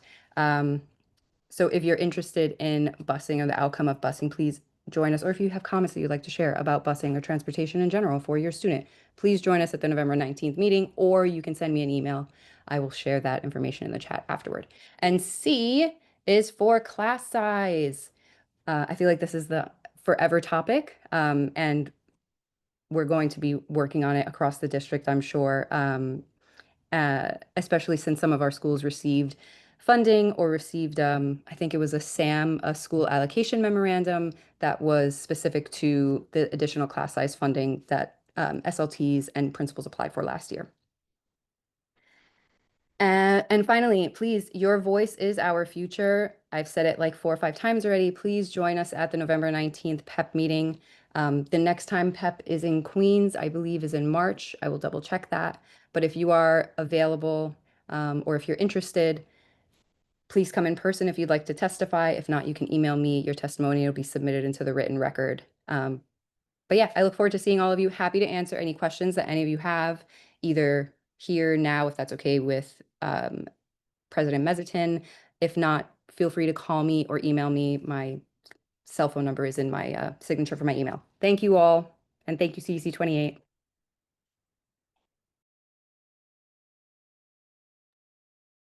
Thank you, Adriana. Alicia, our PEP member and our former CEC council member. You didn't get questions now, but those topics definitely have a lot of questions, so you could expect those. And one request is to come back to Queens. Like, if you have more PEP meetings in Queens, I think you'll have a lot more PEP Queens members attending. I enjoyed the Queens one, also the Manhattan one, and I will be at the Brooklyn one. But we love when you come to Queens. So thank you for that, and thank you to all our presenters, because now we are going to go into our interviews for CEC28 candidates. As you all know, we have 2 vacancies at the moment. And right now we have 3 applicants, parent leaders who are open and willing to serve, who want to apply for these vacancies. So I would like to now introduce them. Let's see. 1 second. Bring them up real quick. We're going to pin them on the screen. Where are they?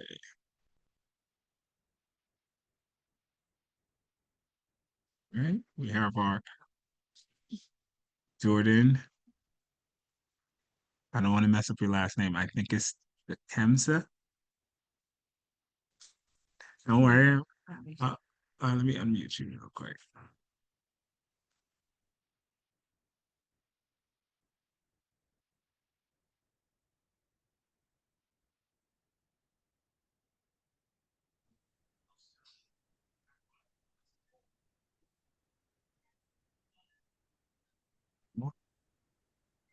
Right.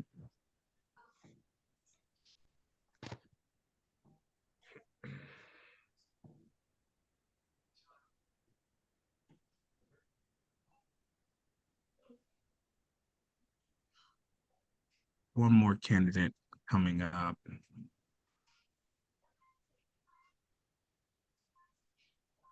He's joining right now. Just 1 second.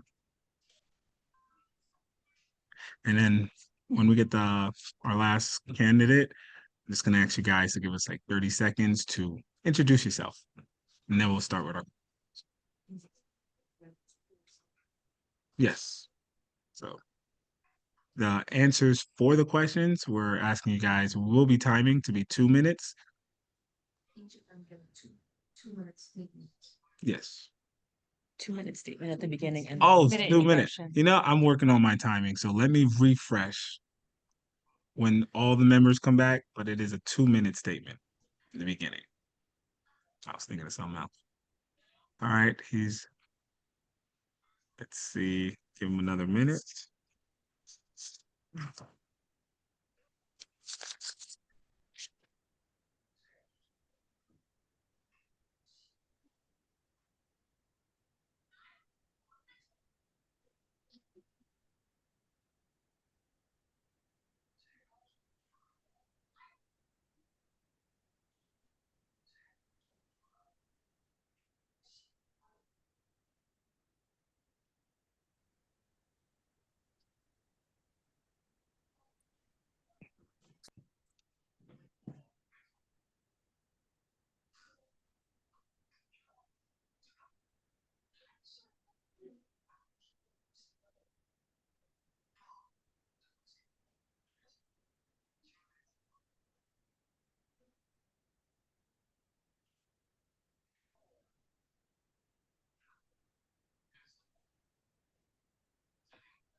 Okay, so our last candidate is here.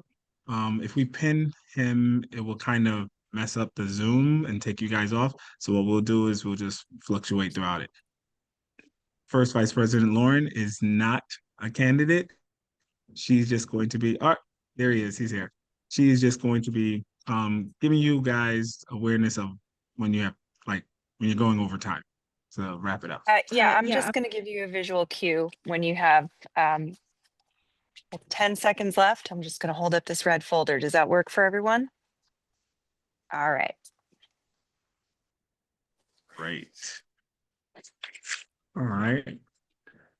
And I would just like to call on our second vice president, Jennifer, to handle order of the questions. But first and foremost, we'll be starting with a 2-minute statement introducing yourself. So you got it from here, Jennifer?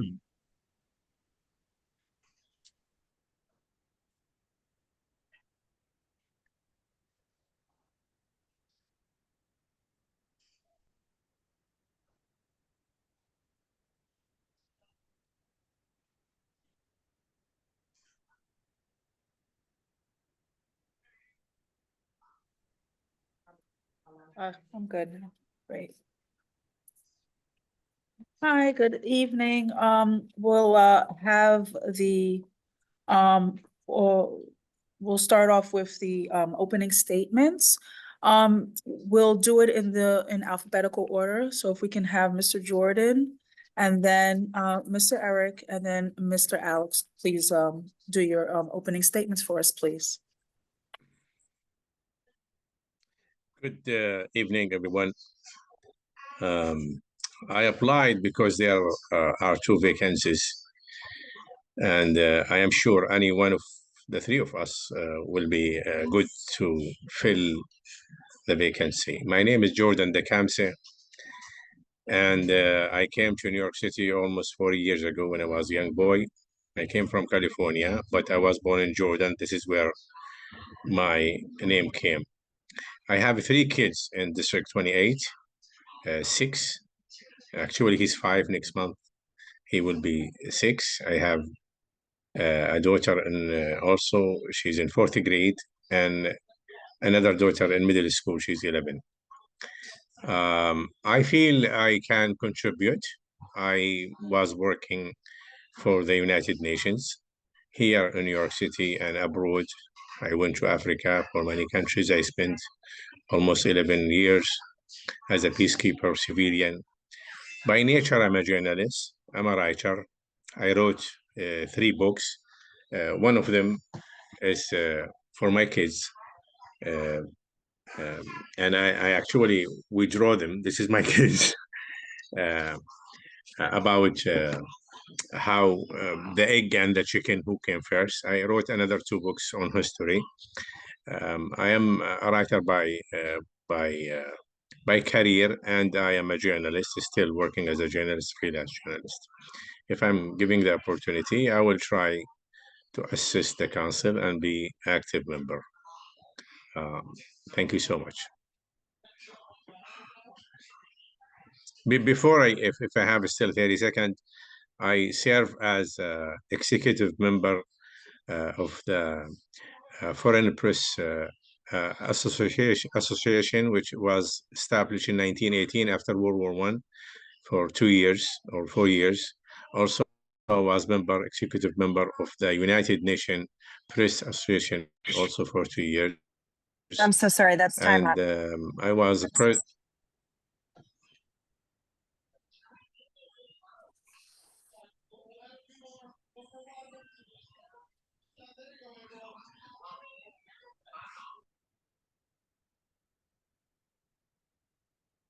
Should I go?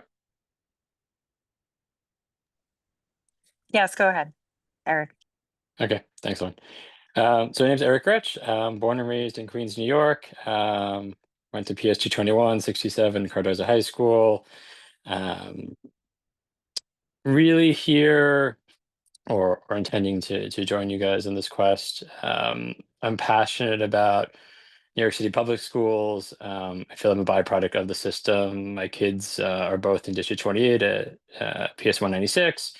And I feel while I've been privileged to grow up in Little Neck, and I feel my kids are privileged to live in Forest Hills, I feel that the distribution of resources is even within District 28, but across the broader city is, unfair, just based on where your house happens to be, in many ways dictates the education you get from early age, which I think is fundamentally just unjust. I was really fascinated to dig a little bit more into the CEC, about the diversity plan. I couldn't really get a good sense of where that stands as of today. I really enjoyed listening to the presentations today. I didn't get all of them, but I was really shocked about how much advancement's going on, at the junior high and high school level, and the types of programs that are being launched, and even to know that we have the #1 high school in New York State in our district. But ultimately, I'm interested in seeing how we conquer the challenges of the AI introduction, what that means for our school districts, including District 28, and how we, perhaps do a better job of allocating limited funds across, the district. I'm an economist by trade, so the dismal science, allocation of scarce resources. And I think I can use my background in finance to, bring something to the table.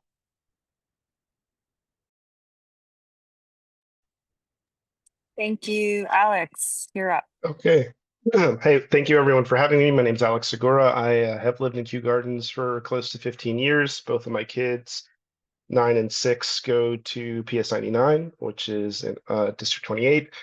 I'm an author. I write mystery novels and comic books and audio podcasts and things like that. I've written for all age groups, young readers, middle grade, YA, adult. I also have spent over 15 years in publicity and marketing in the publishing space, and I'm an active member of the PS99 Parents Association. I have been either on the SLT or the PA for the last 3 years, and I just see this as an opportunity to do more service and to use the tools that I've been using on the PA board on a bigger scale, and I'm just happy to be here. Thanks for having me.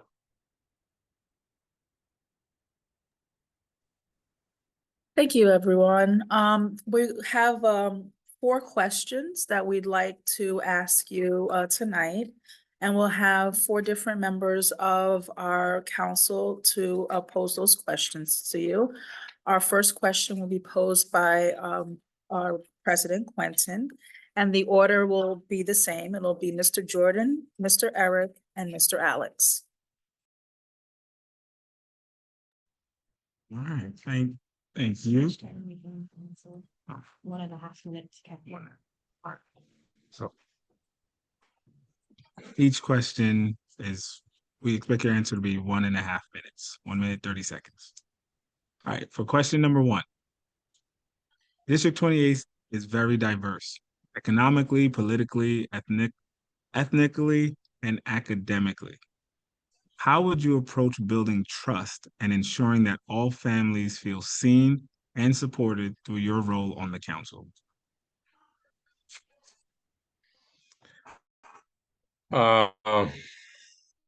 It's very good question, and this is one of the most reason that I want to join. Yeah, I live in Forest Hills, and unfortunately, we are diverse community. I think by listening to parents, this is the most important. Listening to parents and their concerns, try to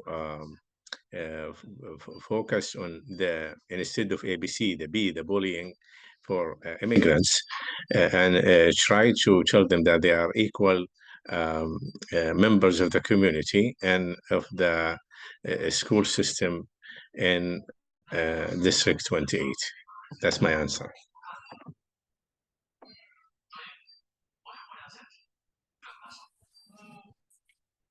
So from my perspective, oh, sorry, should I go?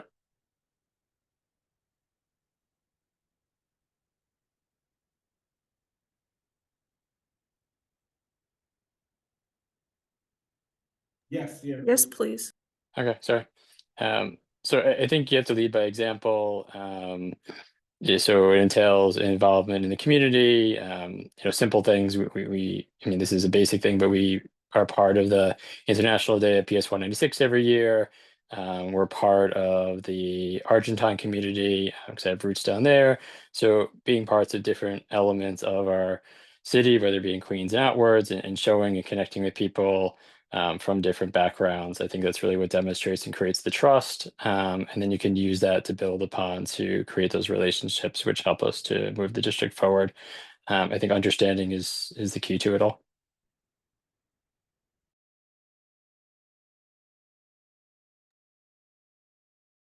I think for me, the key is communication, just having an open door policy, being engaged with parents in all parts of the community, also understanding that everyone's experience is different, being open and mindful of what people are experiencing and what they're bringing to the table, transparency in how you do business, and honesty and being ethically sound in how you perform the duties of the job, and just being responsive.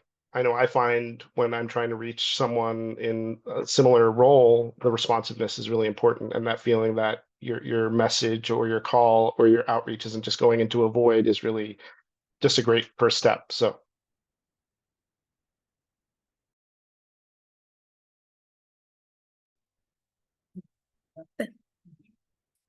Thank you. We're gonna have our second question will be posed by our recording secretary, Chantel.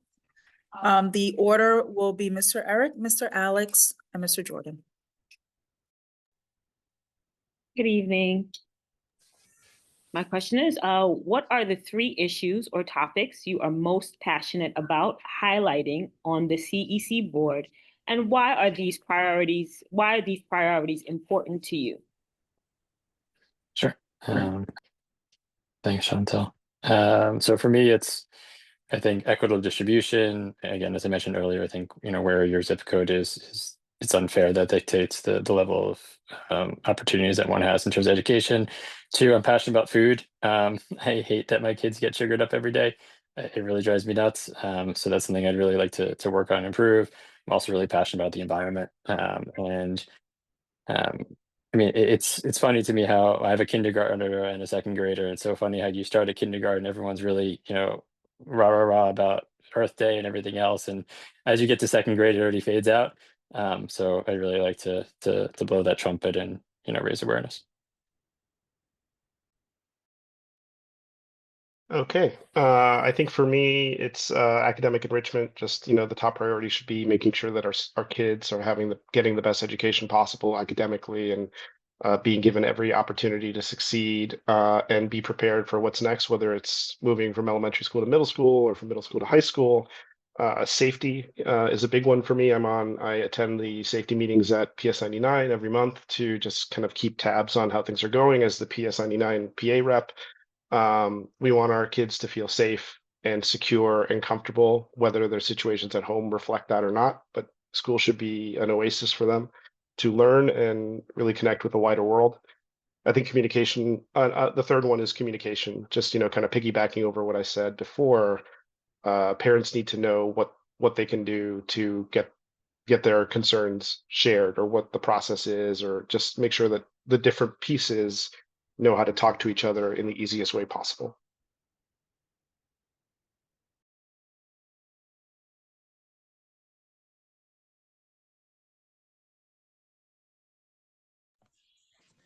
Hi again. The 3, actually, there are more than 3, but since your question for 3, first of all, we have to improve the education system whenever we can. We cannot as a council, but I think we can contribute by reporting and by making our voices heard. The second question is to eliminate the fear of new students of the school. I have a small first grade students, so I want them to love the school more than home. And the fear includes the safety, as one of my colleagues stated, and also the most important thing also, and this is what the priority is, the emotional support for kids in the school, especially if they are diverse. This is very, very, very important. And I've been in District 28 for 6 years and going to school, taking my kids, and I see that this area which you did not focus, unfortunately, the council, but we have to focus on emotional support for all kids. And this is the thing I'm thinking of now.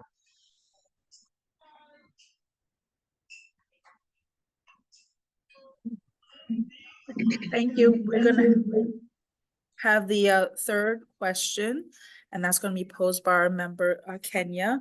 And the order will be Mr. Alex, Mr. Jordan, Mr. Eric. Good evening, everyone. Okay, gentlemen. My question is, what unique skills, experiences, or perspectives do you bring that you believe would strengthen the work of the council? Okay, I talked a little about this a little bit earlier. I've written a number of books and a number of comic books, and I've created stories specifically for students in the Department of Education in the school system about things like participatory budgeting. I'm working on a Know Your Rights comic book, so students can be informed about what their rights are in situations with non-municipal enforcement agencies. As a PA board member, I really focused on enrichment, partnering with Q and Willow, which is our local bookstore, to bring a book fair to students that is catered to that community, and it's based on feedback from that community. So I think my marketing and publicity background is helpful in that regard, and just networking and communication skills, and just finding creative ways to communicate messaging to the community.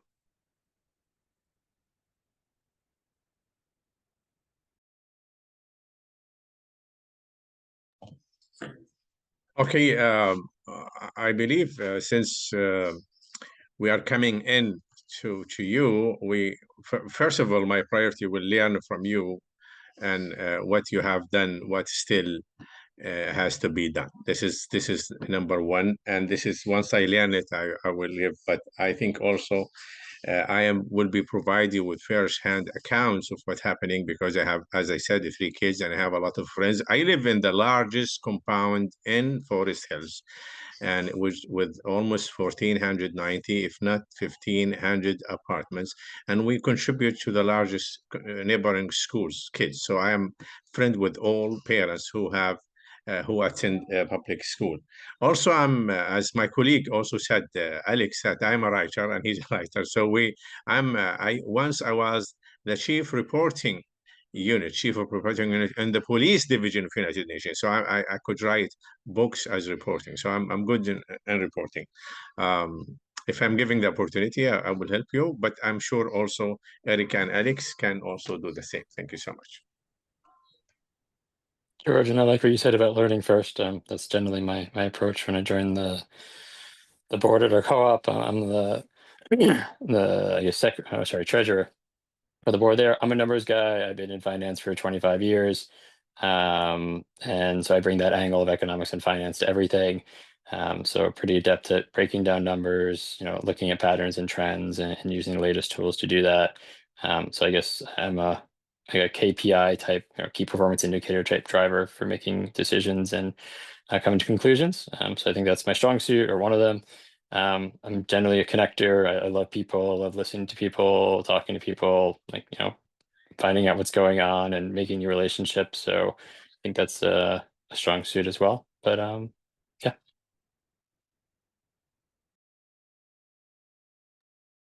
Thank you. We have one more question. I will ask that question.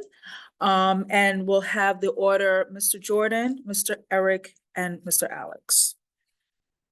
Are you willing to attend all monthly CEC meetings in person and serve as a liaison for up to 4 schools in the district? This would include visiting the schools and building relationships with their communities.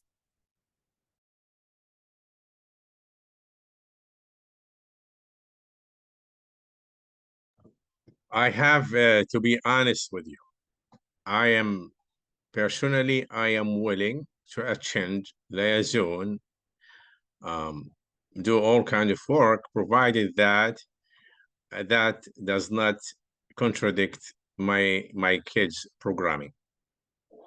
So if the timing of the meeting is I have to be with my kids, then I will have to do it not in person. I have to be honest with you. So the answer is yes, but I don't know in 6 months if the meeting I have a birthday party for my son, then I cannot come. The reason I'm going to join you because of my kids and the other kids.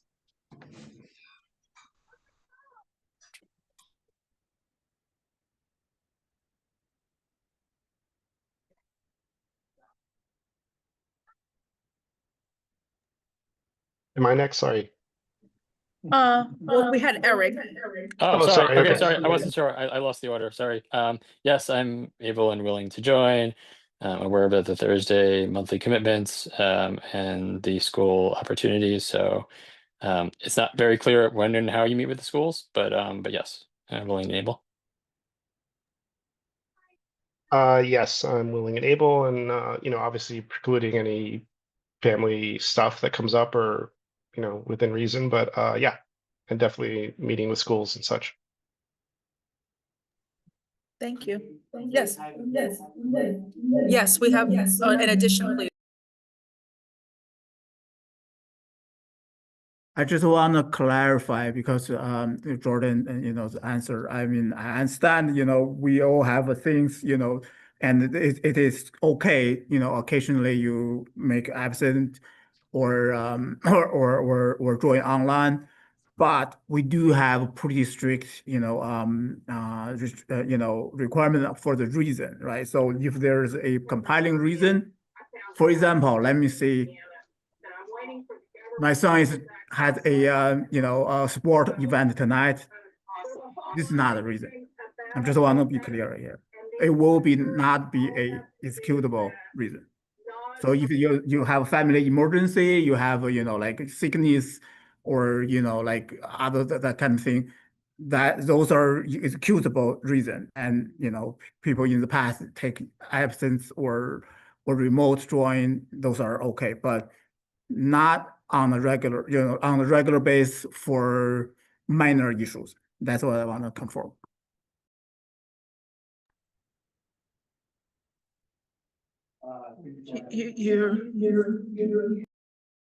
Okay. This is thank you for following up with me. I'm a journalist, so we we learn in journalism school, and now because I meet world leaders. So when you the lady asked me a question which was precise, are you willing to attend all meetings? So and then thank you for clarifying. Of course, we like if he said. I want you to play with me cars or take me to the park or to restaurant. This is not compelling reason. I agree with you. I'm talking about, am I really able to attend all meetings? Is any one of you able to attend all meetings? The answer is no. So this is my answer, but I will attend and I'm try to attend because this is responsibility. But in case if there is emergency, have to know. Like the question could be if beside compelling reason, and this is what you clarify. Thank you so much.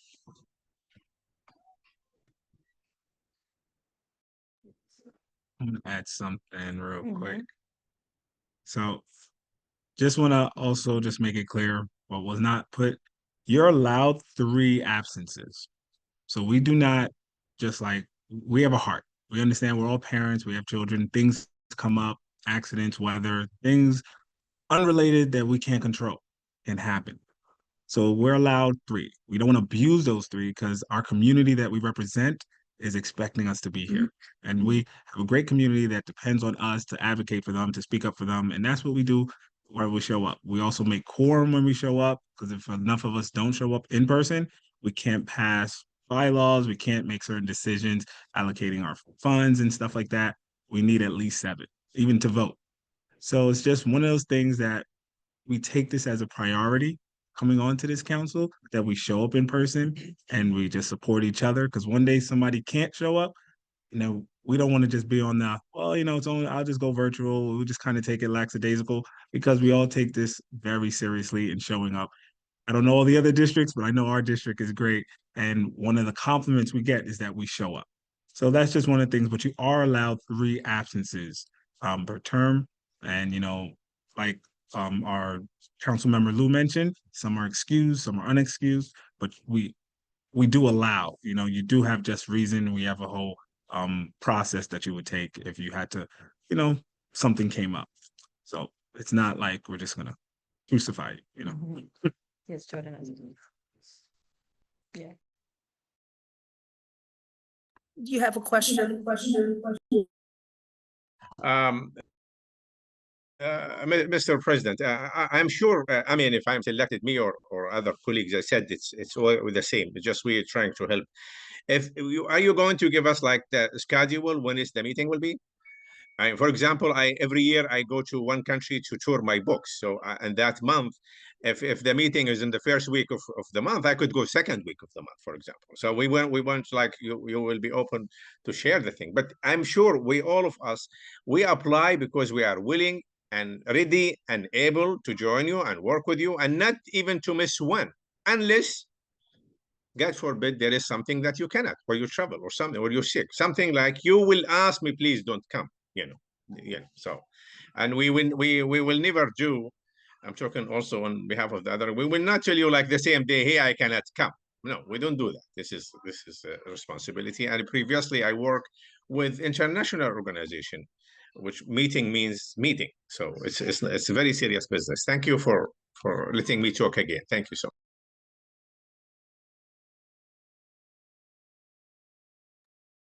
much. Just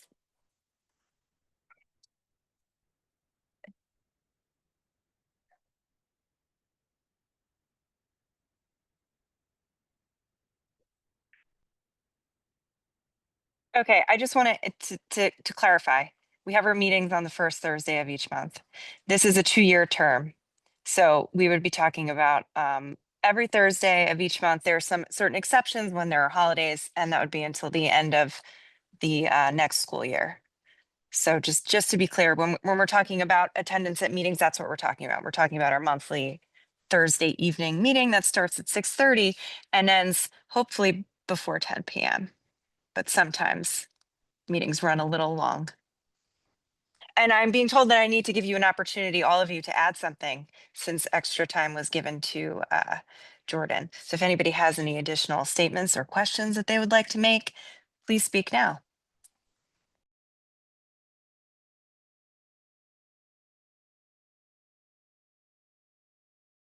Does anyone have any questions about what it means to be a liaison to schools? I don't know if that was clarified. Eric, I see you. Oh, I think I have a good sense by now, but sure. I mean, further information is always helpful, but Yeah, so my colleagues can feel free to add anything to this, but in general, you will be assigned 3 to 4 schools, and we all try to do a site visit at least once a year at our schools. We do a walkthrough with the principal. We get to know their needs and concerns about their building and their students, and how we can collaborate with them. A lot of us will attend the SLT meetings that the school has each month, and this all happens during the school day at your own availability. That's up to your discretion and your personal calendar when you can have these liaison visits. And some of this can be done, over the phone. We like to try to, like I say, at least once a year, make your site visit, but phone, email, carrier pigeon, however you want to communicate with folks is up to you.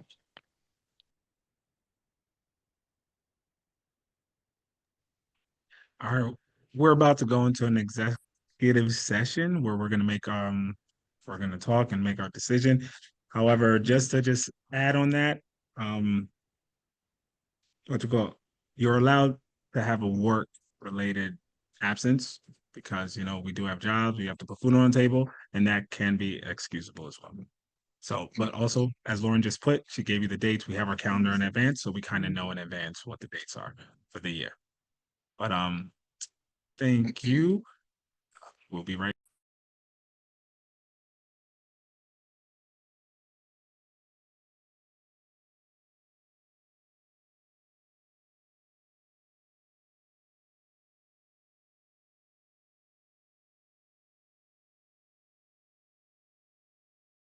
Oh, thank you. All right, well, thank you for your time. So we're gonna finish with our meeting at the moment, and then we're gonna come back to you guys in the business section. So don't go anywhere.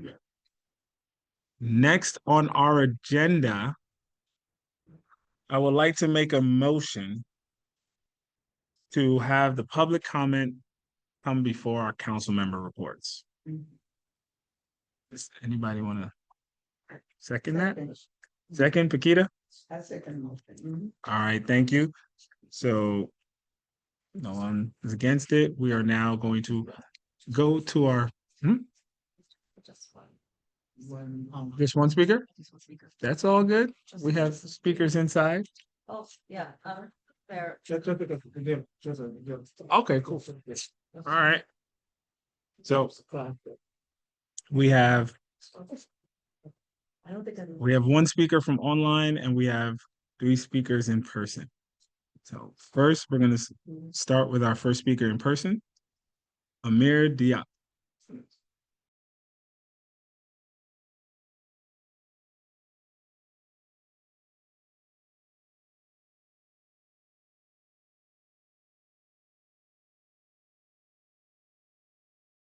Okay.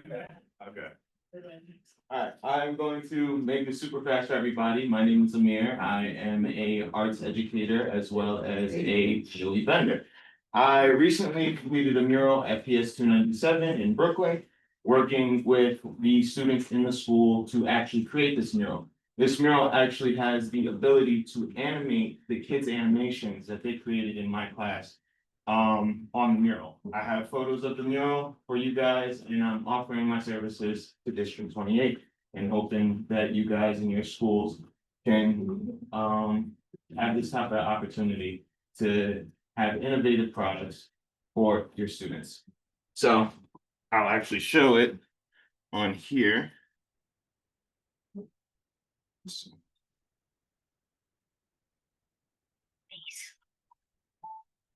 The buck. There we go. It's a place to learn about space. The body must sustain time to go and train. Yep. And so the kids are able to actually look at their own work on the school as they walk by every day as they go to school. I have copies for you guys to look at. You guys, all you have to do is scan this QR code here and all the pages to activate. It also shows pictures of the mural and inside. Thank you very much and have a great one. Thank you so much. Thank you. And Amir also came to our meeting 2 years ago, I believe, when we first started. And I actually have that book till this day. My son loves this book because he gets to do the animation things. It's really cool. It's the lion, and the lion dances and talks and stuff.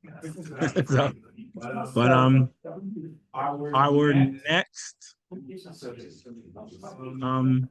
person is our one and only UFC representative, Bruce.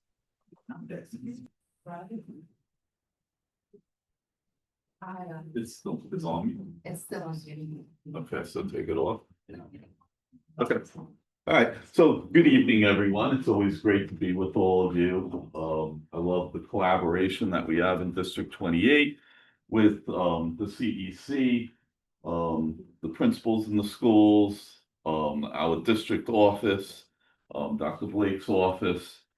And I just have two things this evening. One very important thing, Adriana mentioned something about it.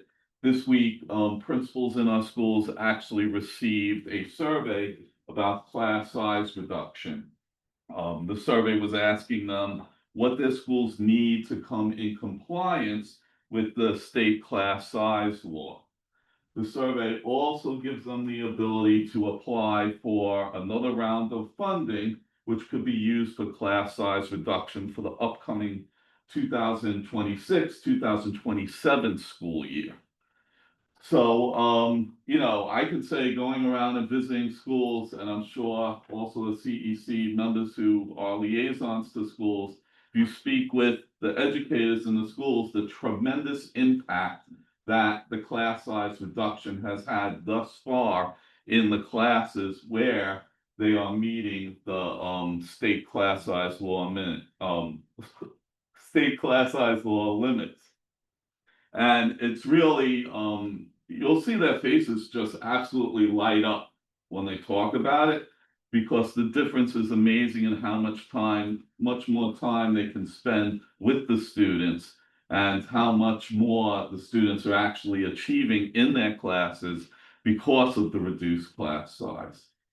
Now, principals will be consulting with UFT chapter leaders in the building, but also will be consulting with the SLTs in the schools to complete this survey and apply for the funding for the upcoming school year. The applications are due, or the surveys rather, are due by December 3rd. So that's not much time really, because we have Veterans Day, we have Thanksgiving. So our schools do need to work efficiently on that, so they are able to get the funding for next school year. And then the Queens UFT always has each year a Queens UFT parent conference. That parent conference is taking place on Saturday, November 22nd this school year, and is taking place at the Queens UFT office. And we're going to have several really great workshops that are taking place for parents that day, including workshops concerning financial wellness, caregiving, and emergency preparedness. And there'll be a special guest speaker there, who will be our own Queensborough President, Donovan Richards. So please come down and join us. It's always a great day for our parents. And thank you, everyone. Have a great evening. Thank you for everything that you do for our schools, and have a happy Thanksgiving. Very good.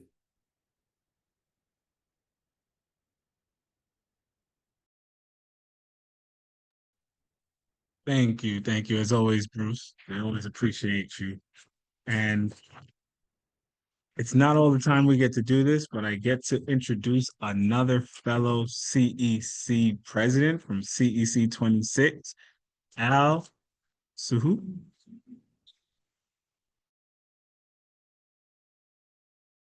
As said, I'm the president of CEC26. I know Quentin for last term, and I met some of you at the orientation back in June. I haven't met everyone, so I just want to come by and say hello. The other thing is, you might not know, I'm a longtime resident of District 28. I went to schools here, elementary school, Briarwood, middle school, Briarwood, and before that, I left to Stuyvesant for high school. But this is my home, and I love it here in District 28. So while I'm here, there are a lot of issues that are occurring in District 26, and I'm pretty sure it's going on here too. And I wanted to bring this to attention to you. We worked on a couple of resolutions that I share with you, and I think it would be of interest for you as well. So the first one is that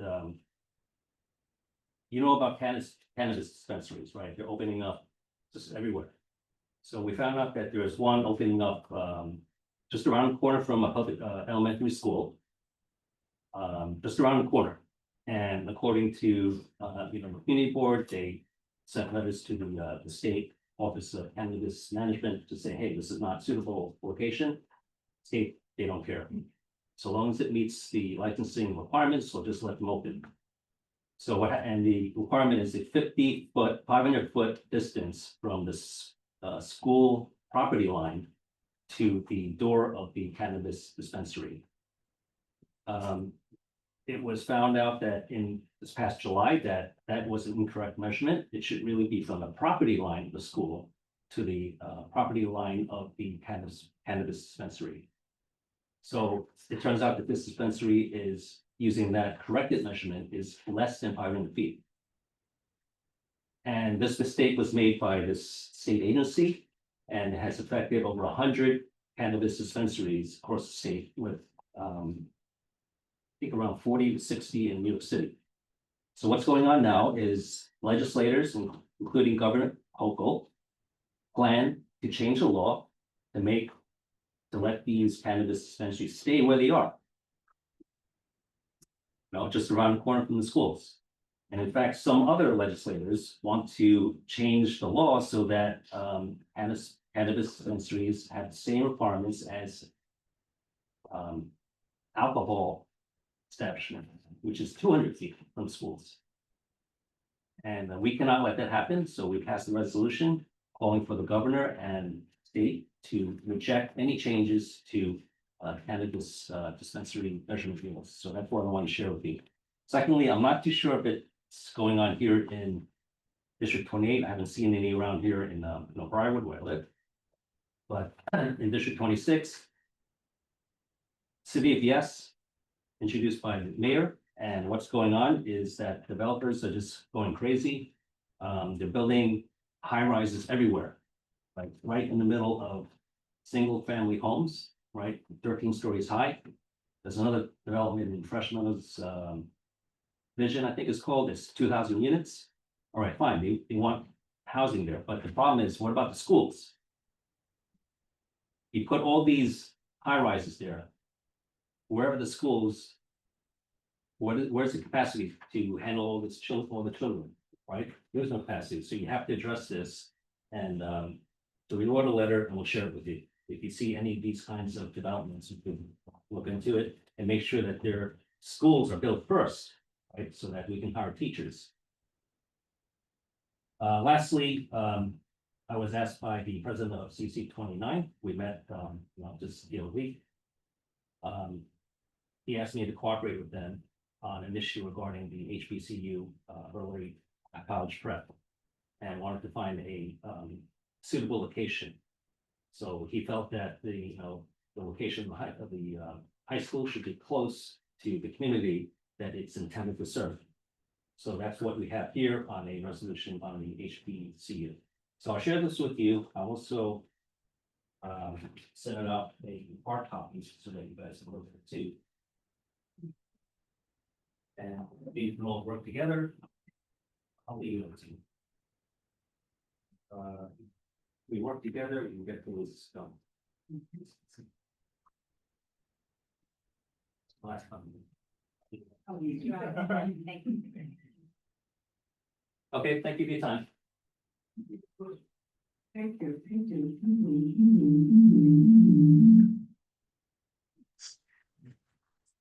Thank you, President Al. Like, we really appreciate that. You brought, we let you go a little over time because you just kept dropping so much powerful information. We don't want to stop you, so we really appreciate that. And next, we have our virtual parent, Jessica Zelo.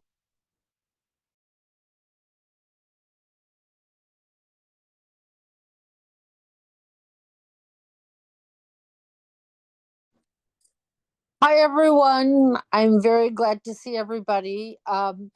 My comment is actually very short, and it's really about what parents are seeing on the admissions portal. And evidently, there seems to be some percentage showing how likely your kid is going to be getting into a school, which is discouraging parents from actually choosing potentially their number one school. So, as an example, Mel's is a completely non-screen school, so they don't have any screens. So the likelihood of you getting in there, I don't know how the DOE can actually show a percentage of that, right? So I just like for somebody to look at both the high school and middle school admissions to make sure that that's how that information is being aggregated or shown to families, because I think it is discouraging people from applying to school that may be potentially a really good fit for their student. And that's it.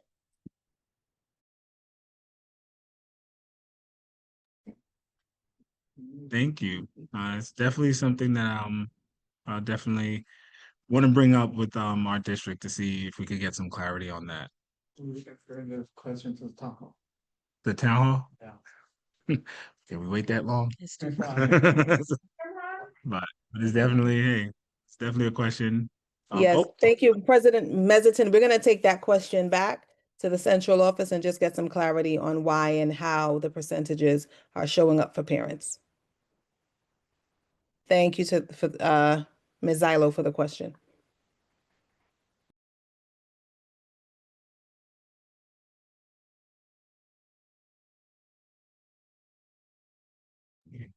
I said, we don't play. Thank you for answering that question. You go, Dr. Hall.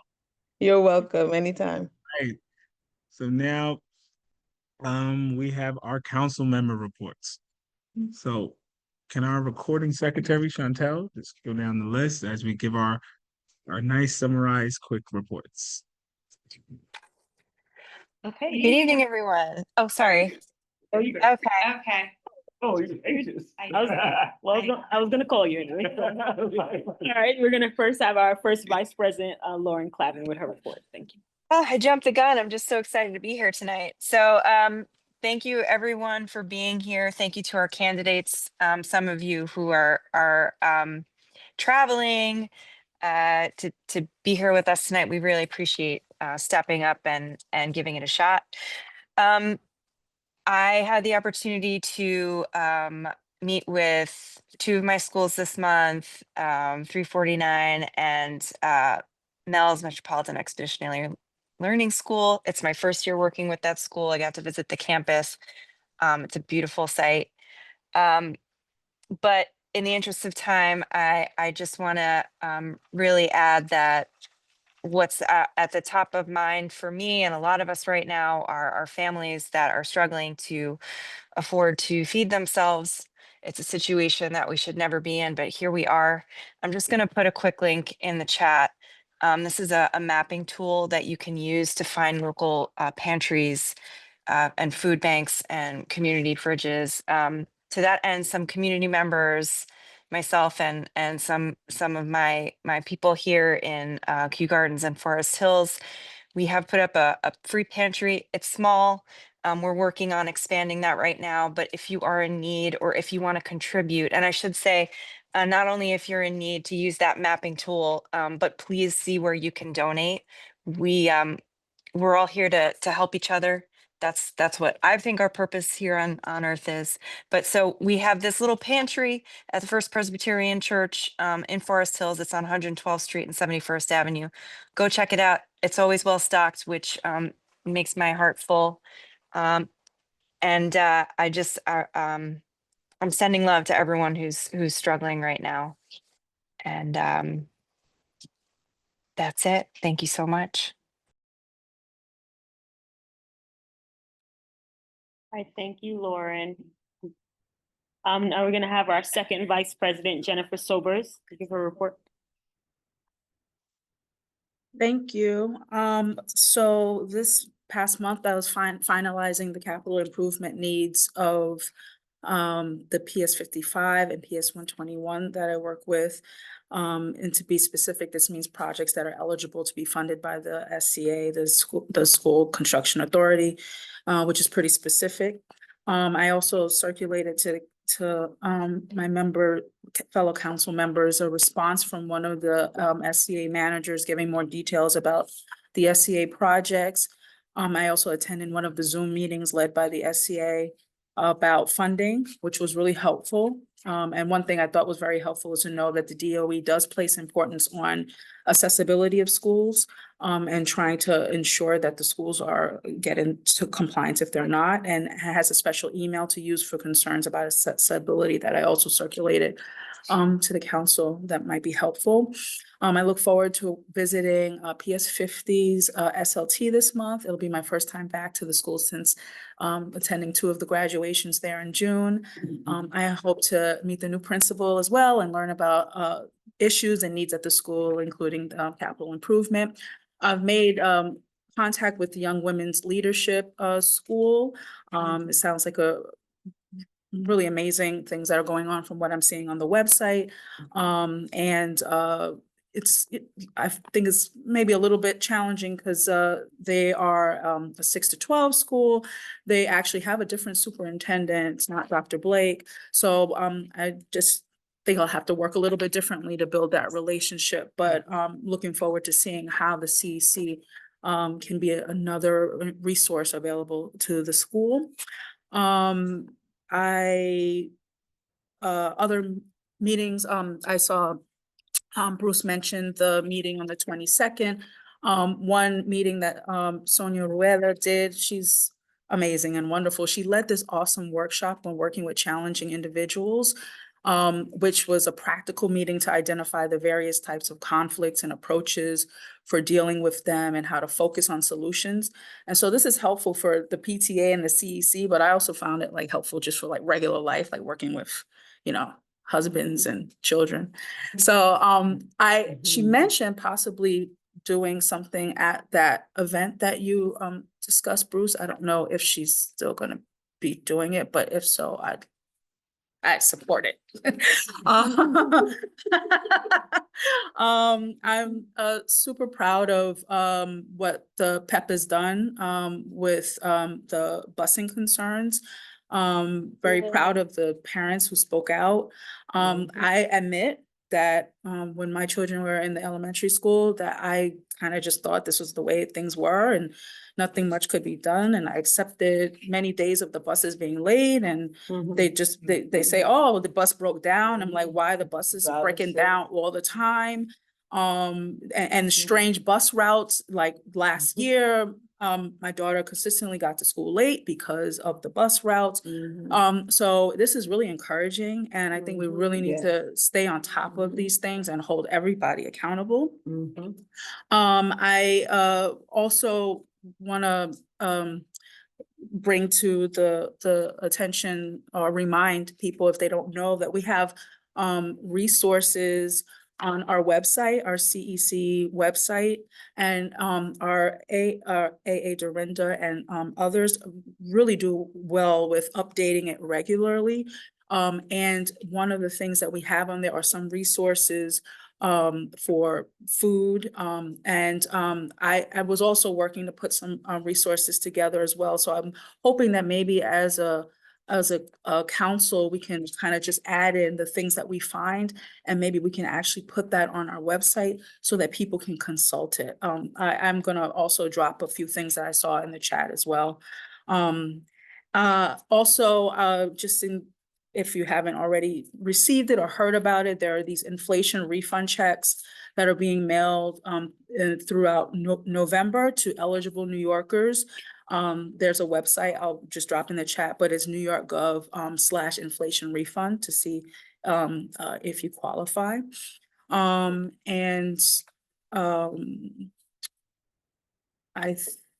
think that's oh, one thing I wanted to mention. Thank you, Al, for your comments. I actually think 500 feet is nothing. It is very close.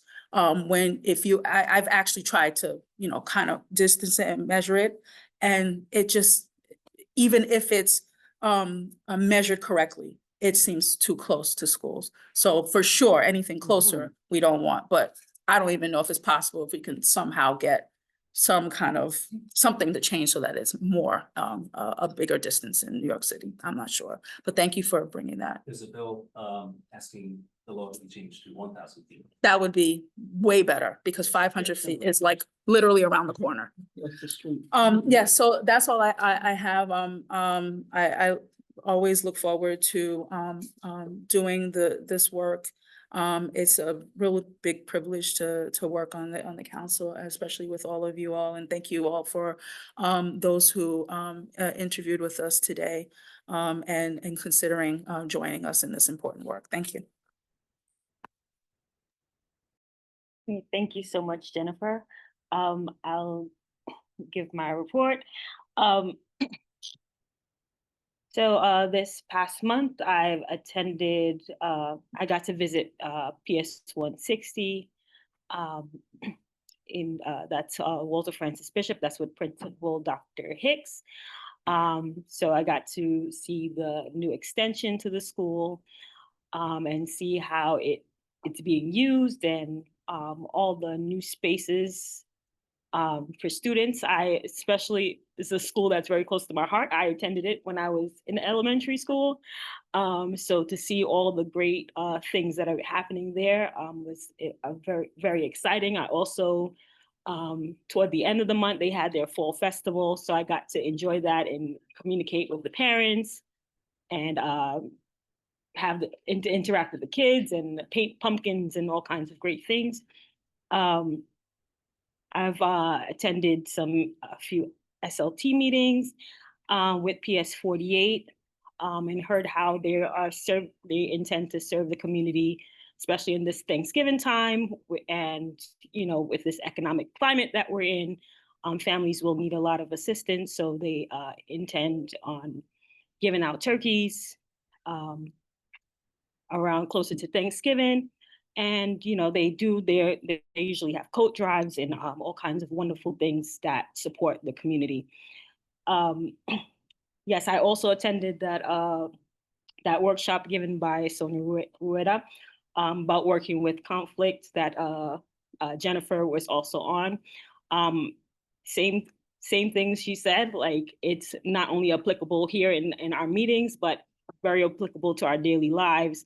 And not only just looking at other people, okay, their challenging behaviors, but like you yourself reflecting on you know, yourself, that you may have some challenging behaviors that, you know, that you bring into meetings and into different interactions, and having that self-reflection was very helpful. Definitely something that everyone should, you know, get involved in or hear or listen to. I also attended a workshop about what is an IEP that was given by Include New York City, and how parents can understand what is an IEP, and how someone like me can support a parent that may be in need of support during the IEP process. So that was also a wonderful workshop to attend. So I look forward to working this month on our upcoming middle school and high school affairs that are coming this next week. So I hope that we get a lot of parents. I've also was spreading the word to parents in my liaison schools. So hopefully we get a great turnout. All right, thank you. And we're gonna have our, oh, I'm so sorry. No worries. So I see, Sonia, that you have your hand up. You can speak. Thank you. Just real quick, I want to thank both you and Jennifer for your feedback. Thanks to your feedback and those of others, I actually was invited by the UFT to present at the parent conference. So, you know, I just want to thank you. I think that the more information that we get, the better, but we are definitely living in challenging times with difficult, you know, topics of conversation. And so coming at it from a perspective of empathy is just a starting point. So thank you again. And I just wanted to let everyone know that, you know, I will be presenting on that day. Thank you. That's awesome. That's awesome. That's awesome. That's awesome.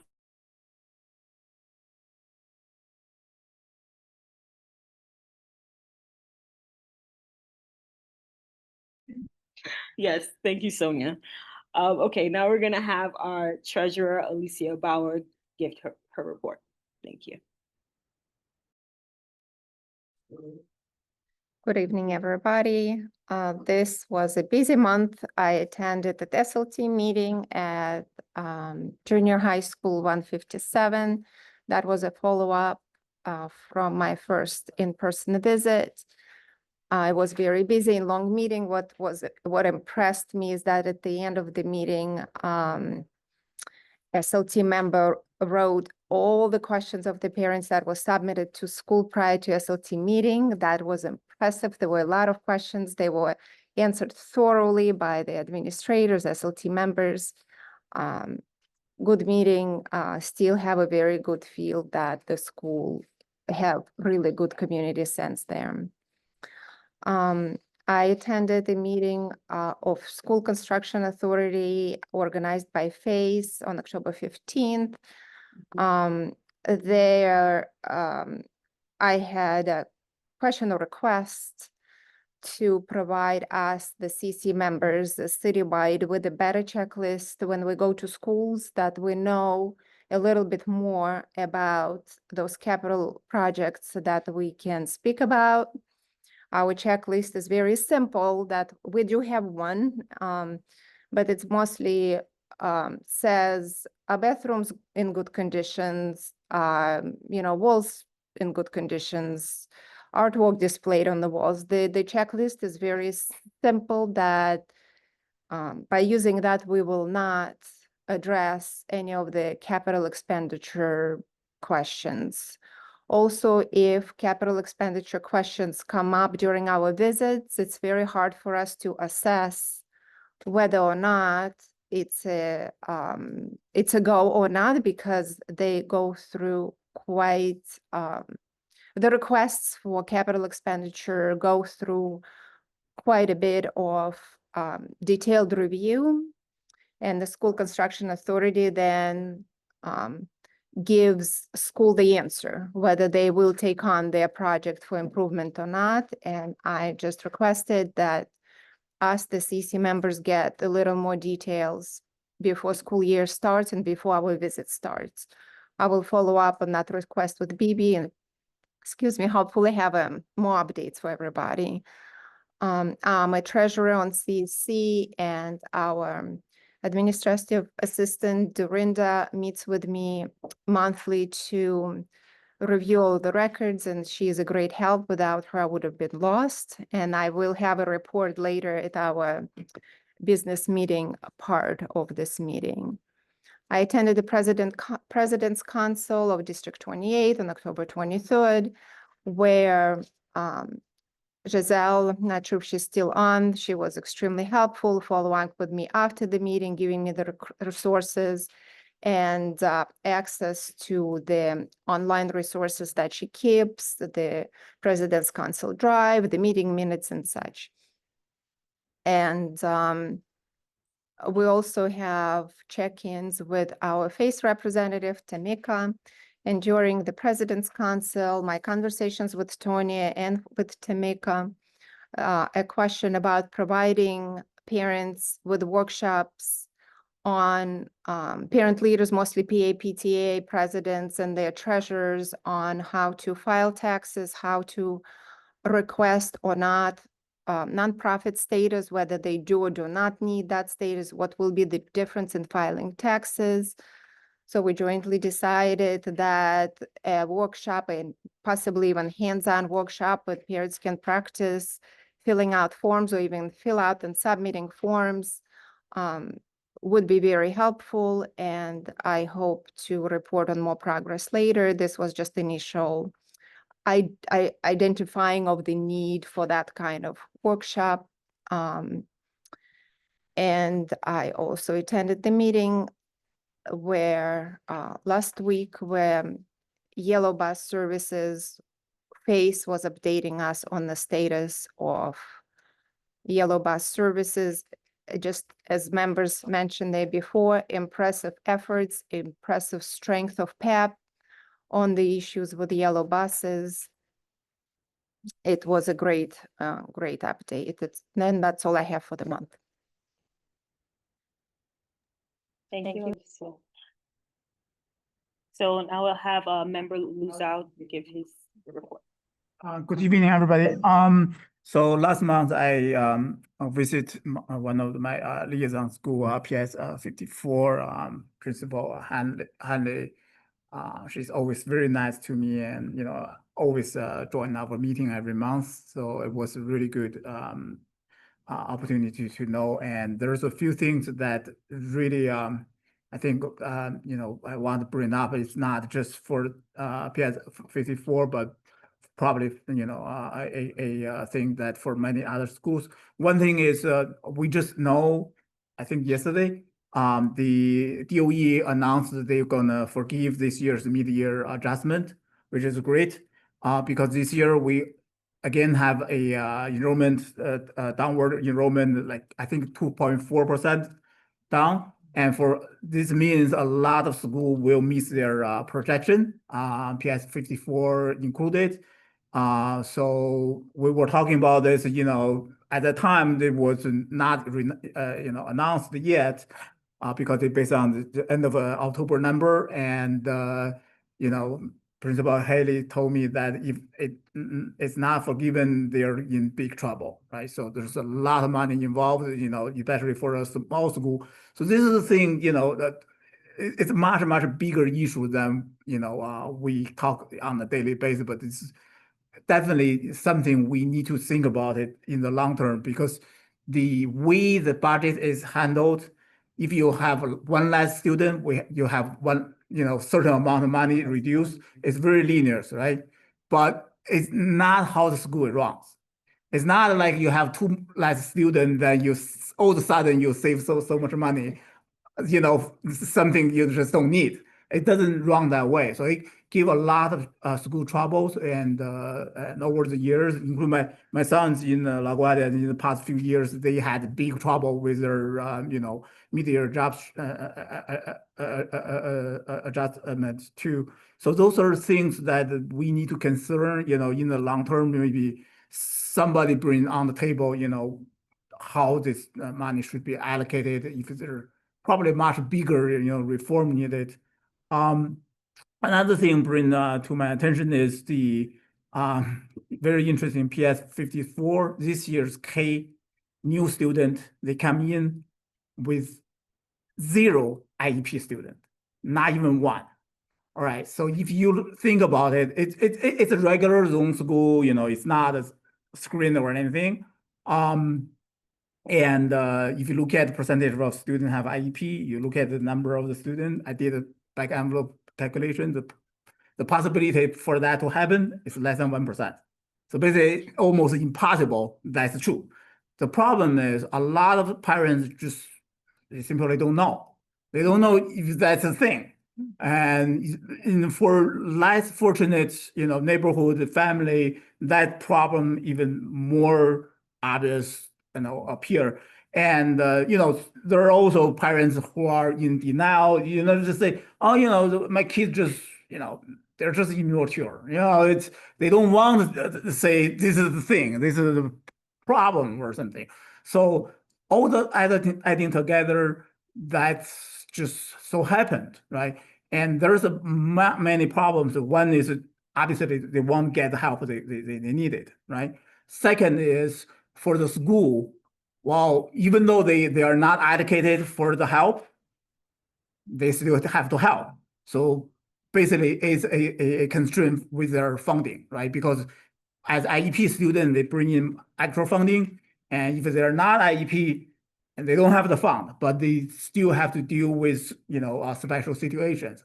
I mean, when Eric Adam elected to be mayor, I think one of the issues he was talking, because himself was a IEP student, like I think dyslexia.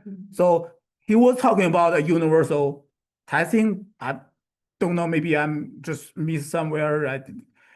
I don't know where it goes. So this is an idea, right? So for people who don't know, for people know, sometimes IP, to be honest, people have the knowledge, they can use it for benefit their student, a lot of admission, everything, their benefit for student who identify as IEP. So this is another extreme, but the more problem appear is the people who don't know, so they don't get help. I think this thing should be bring on the table again for the new administration. A universal testing, I think is screening is definitely an equitable thing to do. And for the ICA, this is a very I think in the last council I mentioned this before. So we are going to discuss the ICA, how to allocate those things.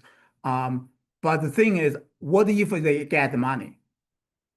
Right. So in PS 54, there's a computer room was a few years ago allocated the money. They still haven't finished. So there was the heating system had a problem. They have a temporary fix for at least I think for more than 2 years. They haven't finished. They want to install a security camera to the playground because it got vandalized, on a constant, like a regular basis. So they want to, control that situation. The money was allocated, they approved everything, no problem. But they say it takes 1 year to install that, which is I think it's ridiculous, right? So those are kind of things I think we also need to pay attention to down the road. Like not just get it approved on paper, but actually delivers. Yeah, so that's what I want to talk. Thank you very much. Thank you so much, Lou. A lot of important things. I will have member Annie Koch give her report. Thank you, Chantel.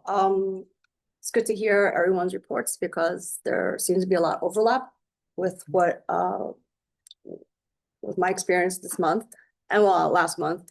I happened to visit all 3 schools in a week.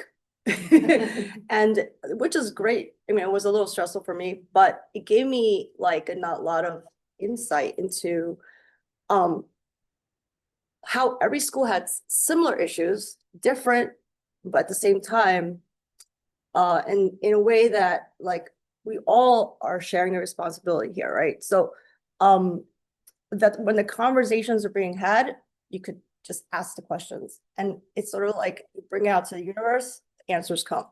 And this is how I'm going to pretty much go for the whole year. And it's good that Lou was telling us about how the funding issues, the schools let me just say the schools I visit, 220, 161, and MS72, they are all on the edges of tracks, edges behind highways, schools that could be overlooked very easily. And the thing is, that's where I kind of made it my prerogative to look at these schools. When they are between borders, it gets a little ignored, okay, so to speak, where say, for example, if they did have projects started like at 220, their bathrooms were half done.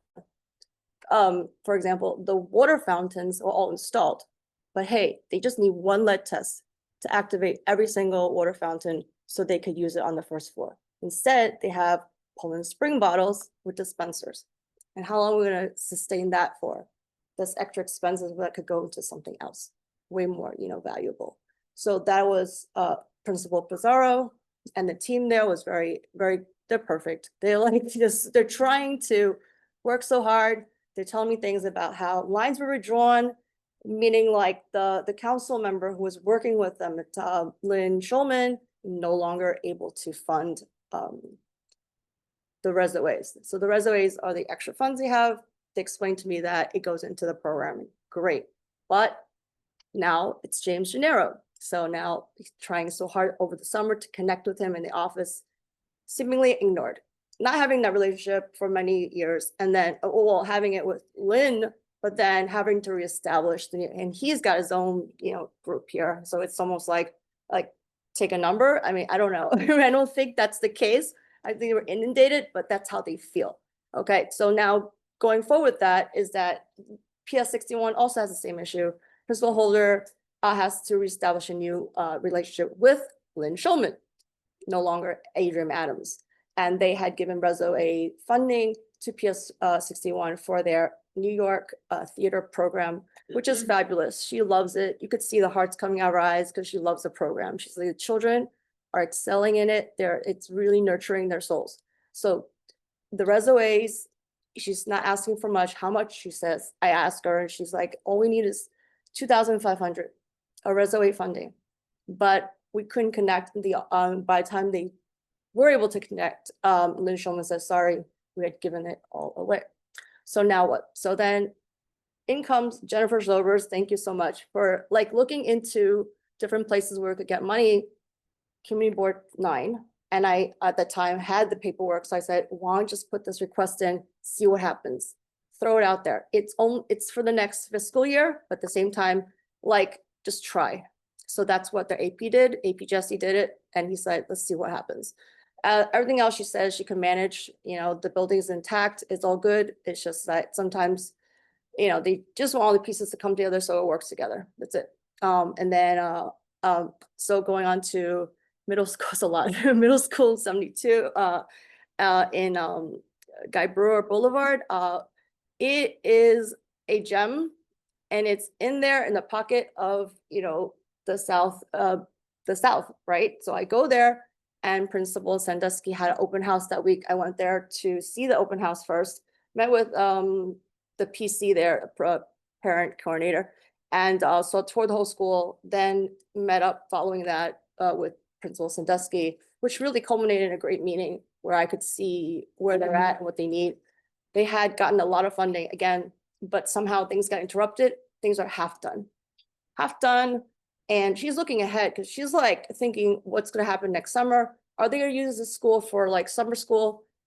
the cafeteria is not vented well, so hygienically not good. Also, you know, kids are breathing the air, and if it's used as a summer school, they need to cool down the place so kids don't pass out from heat stroke, you know, and adults in the room in general. So this is her major concern. It's like, if these funds are allocated, why are they not being used? And at least give us some notification. That's all across the board. The principals just need some notification from SEA, finding out at least what's the schedule. And it's very hard because they have to plan ahead for this. But there is one good thing happen. Just like Mendoza just made a comment that the CASA funds are available. They were able to get the CASA funds, but not the RESOAs. That's PS220. I hope I had everything. I think I covered most of it. So I'm going to stop here to go on to the next person. Thank you so much. Thank you, Annie. Thank you. And now I'm going to call on Kenya Townsend with her report. Thank you so much. Hello, everyone. So I am pleased that I was able to make it to visit 2 of my schools, which is half of my load. So I was able to go to PS196. They had a sensory room presentation that the PTA band together to really raise money for, and they were so proud to show it off. So it was such a great event. The assistant principal led the workshop and walked through what that room is going to be utilized or is being utilized for. Had a chance to meet parents that were there from the neighborhood and prospective parents. Also, while I was there, it was really nice that Superintendent Blake was there, so I got a chance to talk to him, and he visited the room as well. It was also pajama day, so like a lot of the students were dressed in their pajamas along with the teachers. And I found out the news that it was also #1 school. So I'm really happy to visit, and I do see the love, and it seems like all the students are really happy there. I did ask questions about the things that they needed around funding, and so they seem to be okay from what I understood. So I was happy to see that. That was my very first visit. I also attended my second school, which is PS80, and I just dropped in randomly, and Principal McShane was really able to spend a lot of time with me, showed me some of the work that they're doing with bringing their students up to reading. And I saw earlier someone talked about phonics, and actually a delivery of the program that they're going to be using was there when I came into the office. So that was really nice. Got a chance to see the school library. I talked to some of the other council members, and they have tons and tons of books in a library that's not 100% complete, but she was asking if I knew anyone that did the Dewey Decimal System. I actually do. And so I'm looking into that to see if myself, along with the outreach committee for the CEC, can sort of do a volunteer day to help them to put the library together. She does have a goal of trying to get that done by December. So I am working on logistics, and I will share information as that comes about. But I had a great day. Everyone was talking about their trunk or treat that happened on Halloween, which I also was invited to. I was just not able to go. And the school still looked like it was Halloween actually when I attended. So that was really nice. Also, I know we're working on the middle school and high school fairs, and so I'm happy to kind of work with Clinton and Dorinda on just coming up with the evaluation for those 2 events that are going to be taking place. Also, myself, along with the fellow other borough appointees, including Lauren, we were able to meet this week and go over some things that were happening. I did have some events I wanted to share, and I had it on my other computer, so I didn't get a chance to bring them there for you, but I will make sure that I give more details. In addition to that, I know this has already been expressed, but everyone is going through just like a hard time. And so myself, I'm a member of Delta Sigma Theta Sorority Incorporated, and so we're going to be partnering, the Queens Alumni Chapter, we're going to be partnering with Calvary Baptist Church, the 113th Precinct, Key Food, and the CC 2028 to put on the Harvest of Hope on Tuesday, the 25th. And so we're going to be giving away to 100 families grocery bags of oven roasters, along with like vegetables and canned goods, so that way people can have something for Thanksgiving. I will share that as it becomes available, but that is going to take place on that day. And so we're looking forward to doing that. And that about sums up my report. Thank you so much, Kenya. And now we're going to have Member Paquita Williams give her report.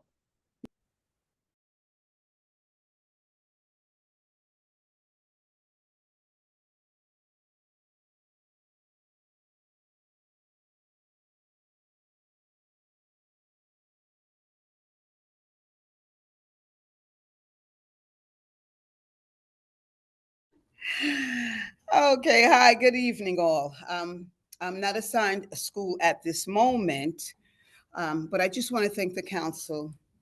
You know, this will be my second time, and I just want to say thank you, thank you for the vote of confidence.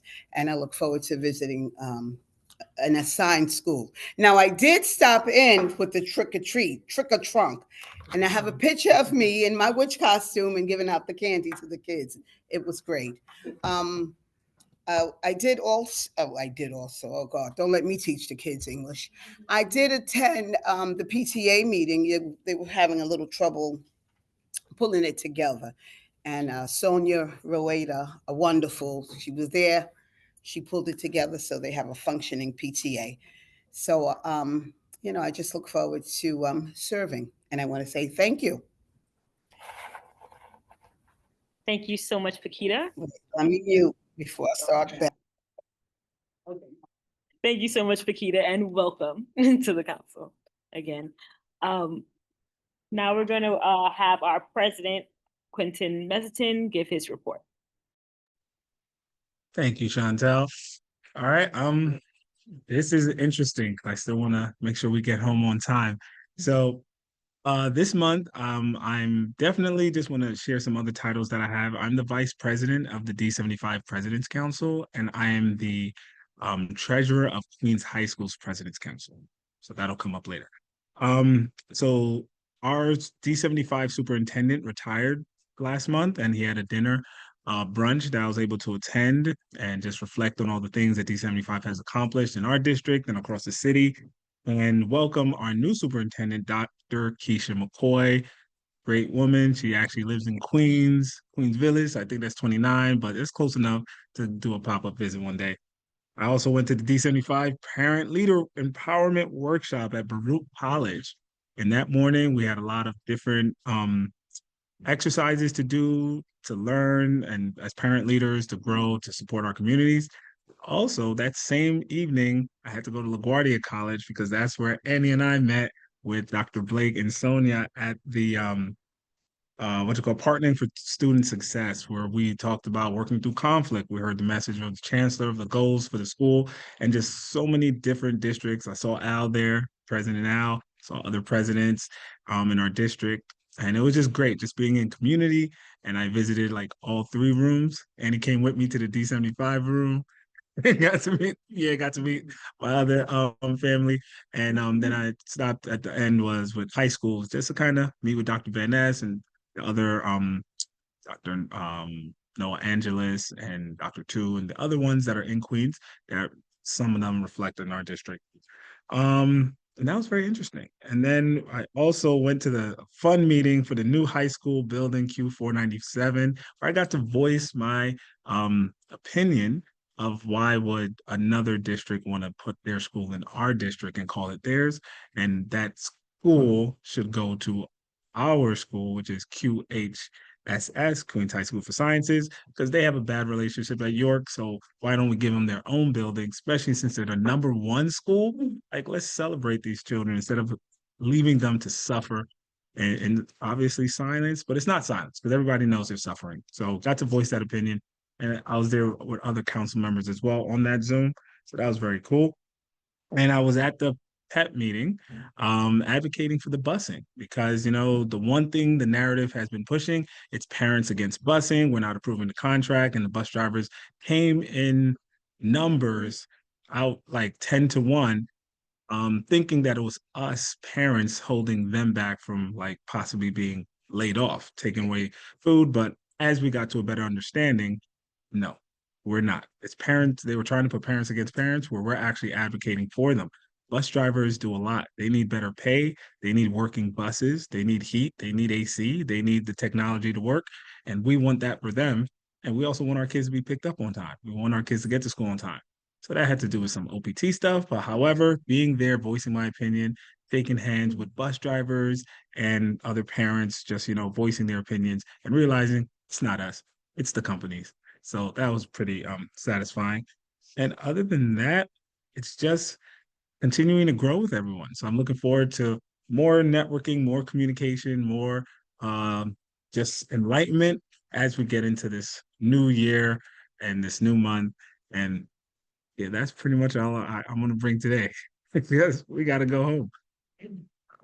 Other than that, we are on the end of our meeting today. I want to thank everybody for coming out. But before we go, Spanish interpreters, do you have anything coming up on your end?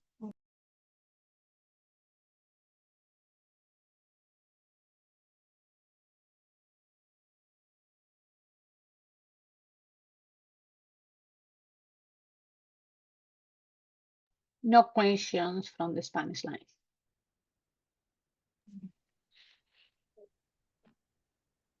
Thank you.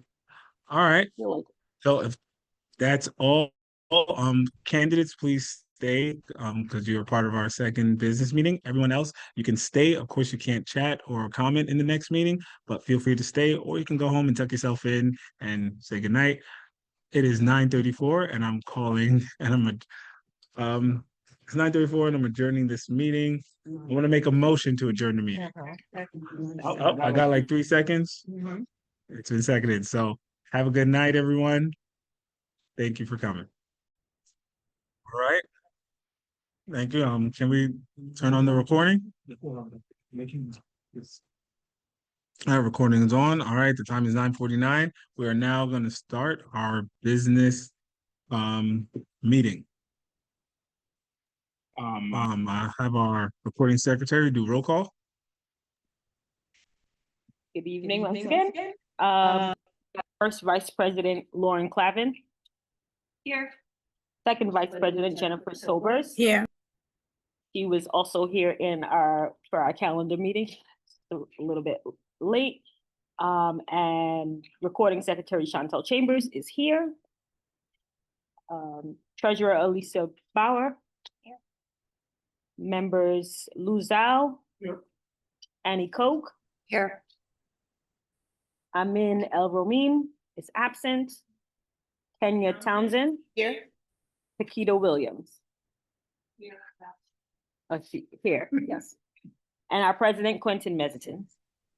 Here. Thank you.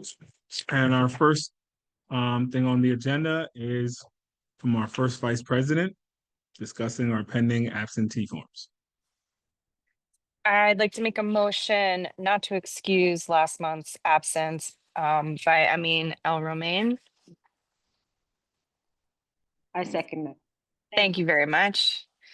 And I want to note that he had an unexcused absence in September, in October, and now in November.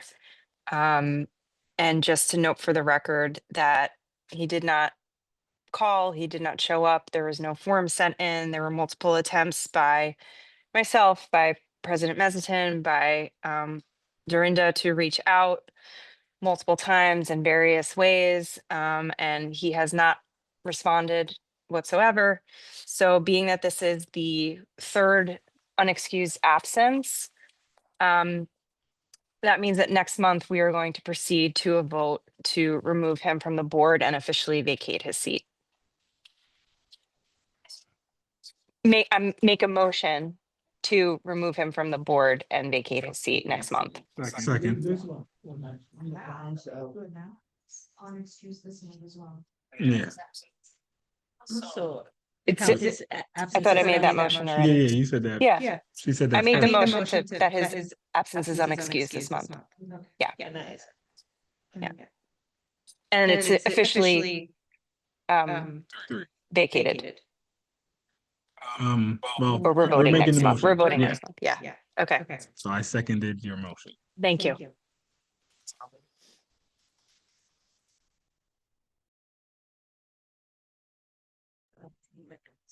Next, we'll have our recording secretary with our minutes.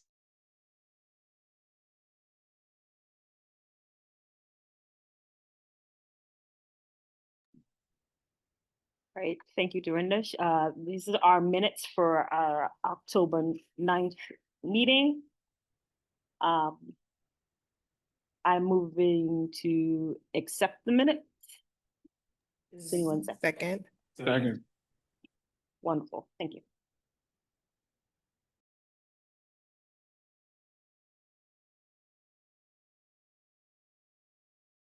Okay, so I want to make a motion to enter an in-person executive session where we'll be discussing the candidates amongst ourselves.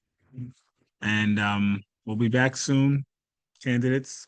And we're gonna make a vote, and then members, do you guys object, Dorinda and our face representative Tamika, to be in the room with us? No objections? Great. So we'll be back sooner than later. Thank you.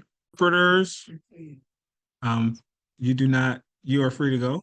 If any interpreters are here. I'm not sure, I don't see Molly. All right, cool. All right, we are back. Thank you for staying. And should we pin them again?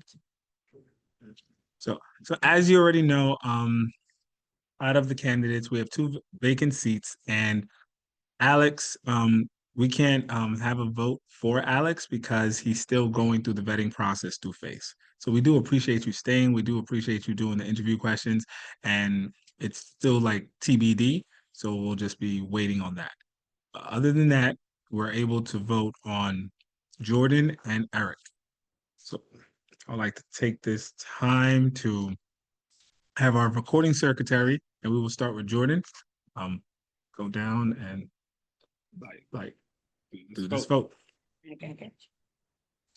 All right, so we are voting on Jordan. We can start from first Vice President Lauren Clavin. What do you say to Jordan? Yes. Second Vice President Jennifer Sobers. Yes. Recording Secretary Chantel Chambers, I say yes. Treasurer Alicia Bauer. Yes. Members Luzau. Yes. Member Annie Koch.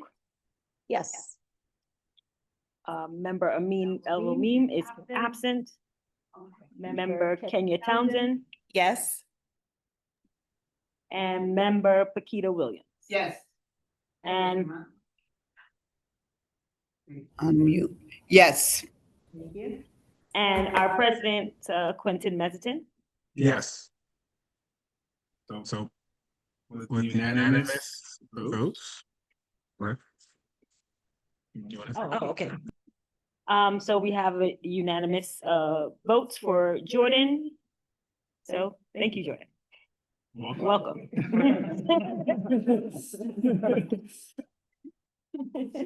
All right. Congratulations, Jordan. I know, right? Oh, wait. You want to say something? Hold on one second.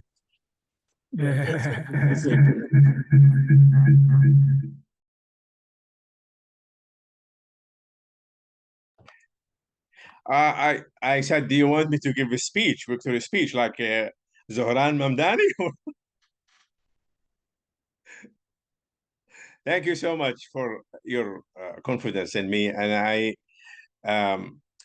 you really your vote make me more serious to work in the council, because all of you showed faith in me, and you will never regret it. Thank you so much.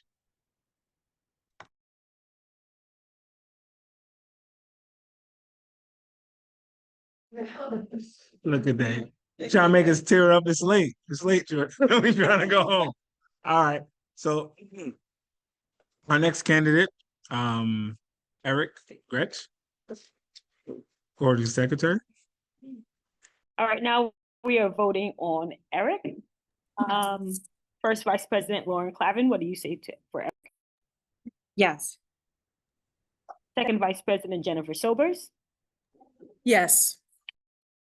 Recording Secretary Chantel Chambers, I say yes. Treasurer Alicia Bauer. Yes. Member Luzau. Yes. Member Annie Koch. Yes. Member Amin El-Romim is absent. Member Kenya Townsend. Yes. Member Paquita Williams. Yes.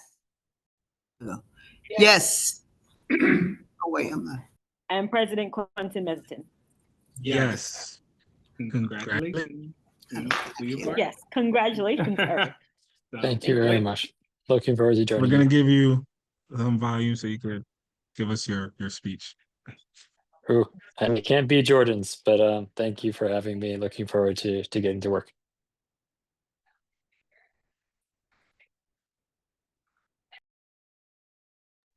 We're looking forward to it too. And it's also good to have some more fathers on the council. Like, let's go. So,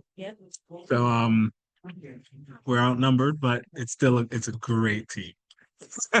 So, next we have our treasurer. I was gonna say recording treasurer. Our treasurer, Alicia.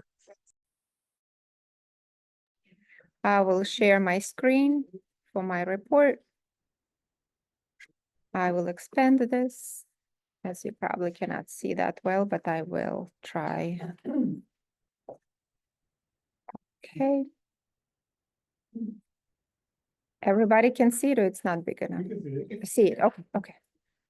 Let me then do it a little smaller so you can see everything. Just a moment. My apologies.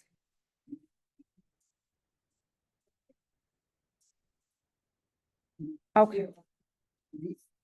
Alrighty, while you're looking at the screen, since Amin was absent in September and October, we're allocating his $250 reimbursement to the principal legislative breakfast. If you see Amin's name, it is these two gray areas that was allocated to the legislative breakfast. Since Geoff resigned, his $375 for July, August, and September reimbursement will also be allocated to the principal legislative breakfast. Geoff emailed me to allocate his reimbursement. You can find Geoff here as well on the screen. My July and August reimbursements will be allocated to the principal legislative breakfast. Annie's $375 July, August, and September reimbursements will be allocated to the principal legislative breakfast. Vacant seats, we had two, August, September, and October, $500 reimbursements will be allocated to the principal's legislative breakfast. For everybody present here, if you are not taking the reimbursements for the past, current, or future months, please let me know right now. I'm not going to take it. So Any of them? Yeah. Lou, any of them? Okay. Anybody else? Okay, I have to do it.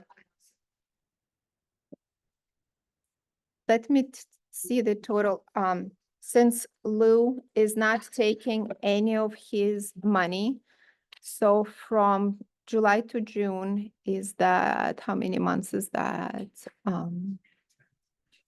Is that 10, 11? His 11 months will be allocated to legislative breakfast.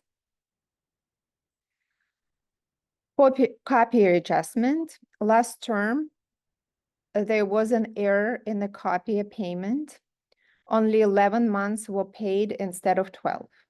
As a result, 1 month carried over into this term. In August, we budgeted for only 12 months. So Dorinda has not yet created the PO.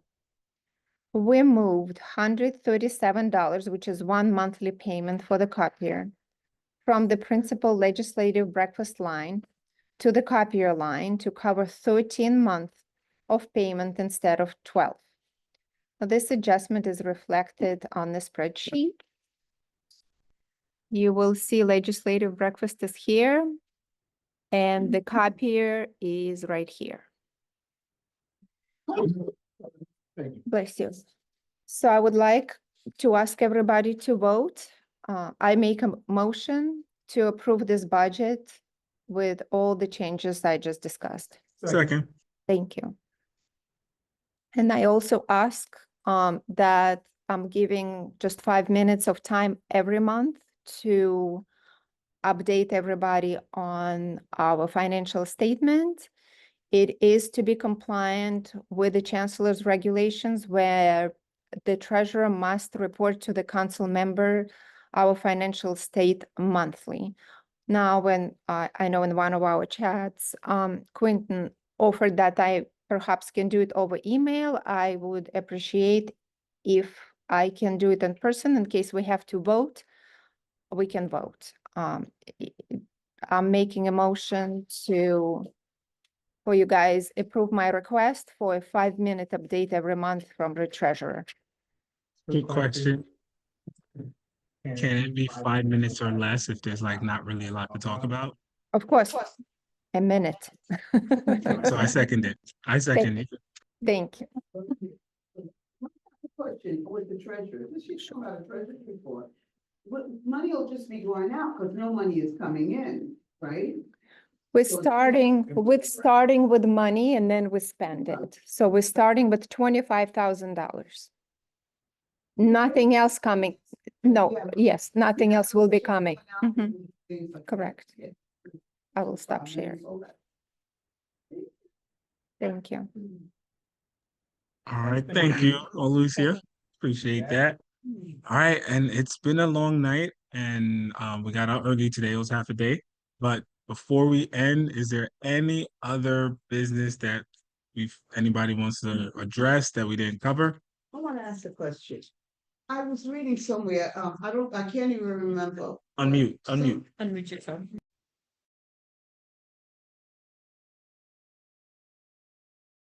Wait, yeah, I just want to know, there's are we supposed to be doing something with the, for December, by December with the SCA or something? I was reading something about that. Where are we with that, with the schools? SCA, I can't hear you. I see the recommendation. That's what you're talking about. Yes, that's what she's talking about. Yes. We recommended, yeah. Okay, for December, right? No, January, right? Yeah. Well, it's supposed to be started now, right? It's already started. Mm-hmm. Yes, yes. Okay. So right now, we're just knocking out the admissions fairs because those deadlines are. Okay, yes. And then that is next on the agenda. So Okay. we'll have that go out to the schools. I just- We'll be talking. Right. Okay, because I'm not assigned, so I don't want to be like, I don't want to fall back. But okay, thank you. That's something that we could definitely discuss about how we can now split up the schools. So we could do this conversation. We don't have to wait till a meeting to have that conversation. You can. Yeah, I want to have this meeting right now. Especially near school. So pretty much, a lot of us took extra schools because we had less members. So now those of us who have a lot of schools can now Have a little school. give Paquita one of those schools, but also keep in mind we just put 2 new members, so it's like we could start really planning on splitting up those extra schools, and they're not extra schools, but the schools. If you have a lot, and if you have 6 schools or 5 schools, and you want to go back down to 3, this is the time that we could actually allocate those schools to the other members. I want PS 80. No. So, Cool. so you can share visits. No. Oh. No, I don't care what school. You don't care what schools? I want, you know. Yes. So whoever wants to give up their schools, just email Dorinda, and then we're gonna get that taken care of. Update the website. No problem. Dean can't afford it. Dean had 40. Look at that. Dean can't afford it. I didn't.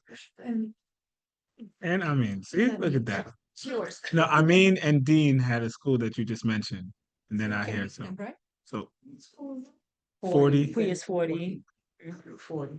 And my baby the girl graduated from 40.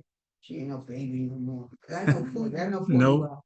Okay, see, so we'll have that taken care of. Sis and what? Great. So it is 10:22 without any more outstanding business, I'm going to adjourn this meeting. So a motion to adjourn the meeting at 10:23. Second. All right, let's stop the recording and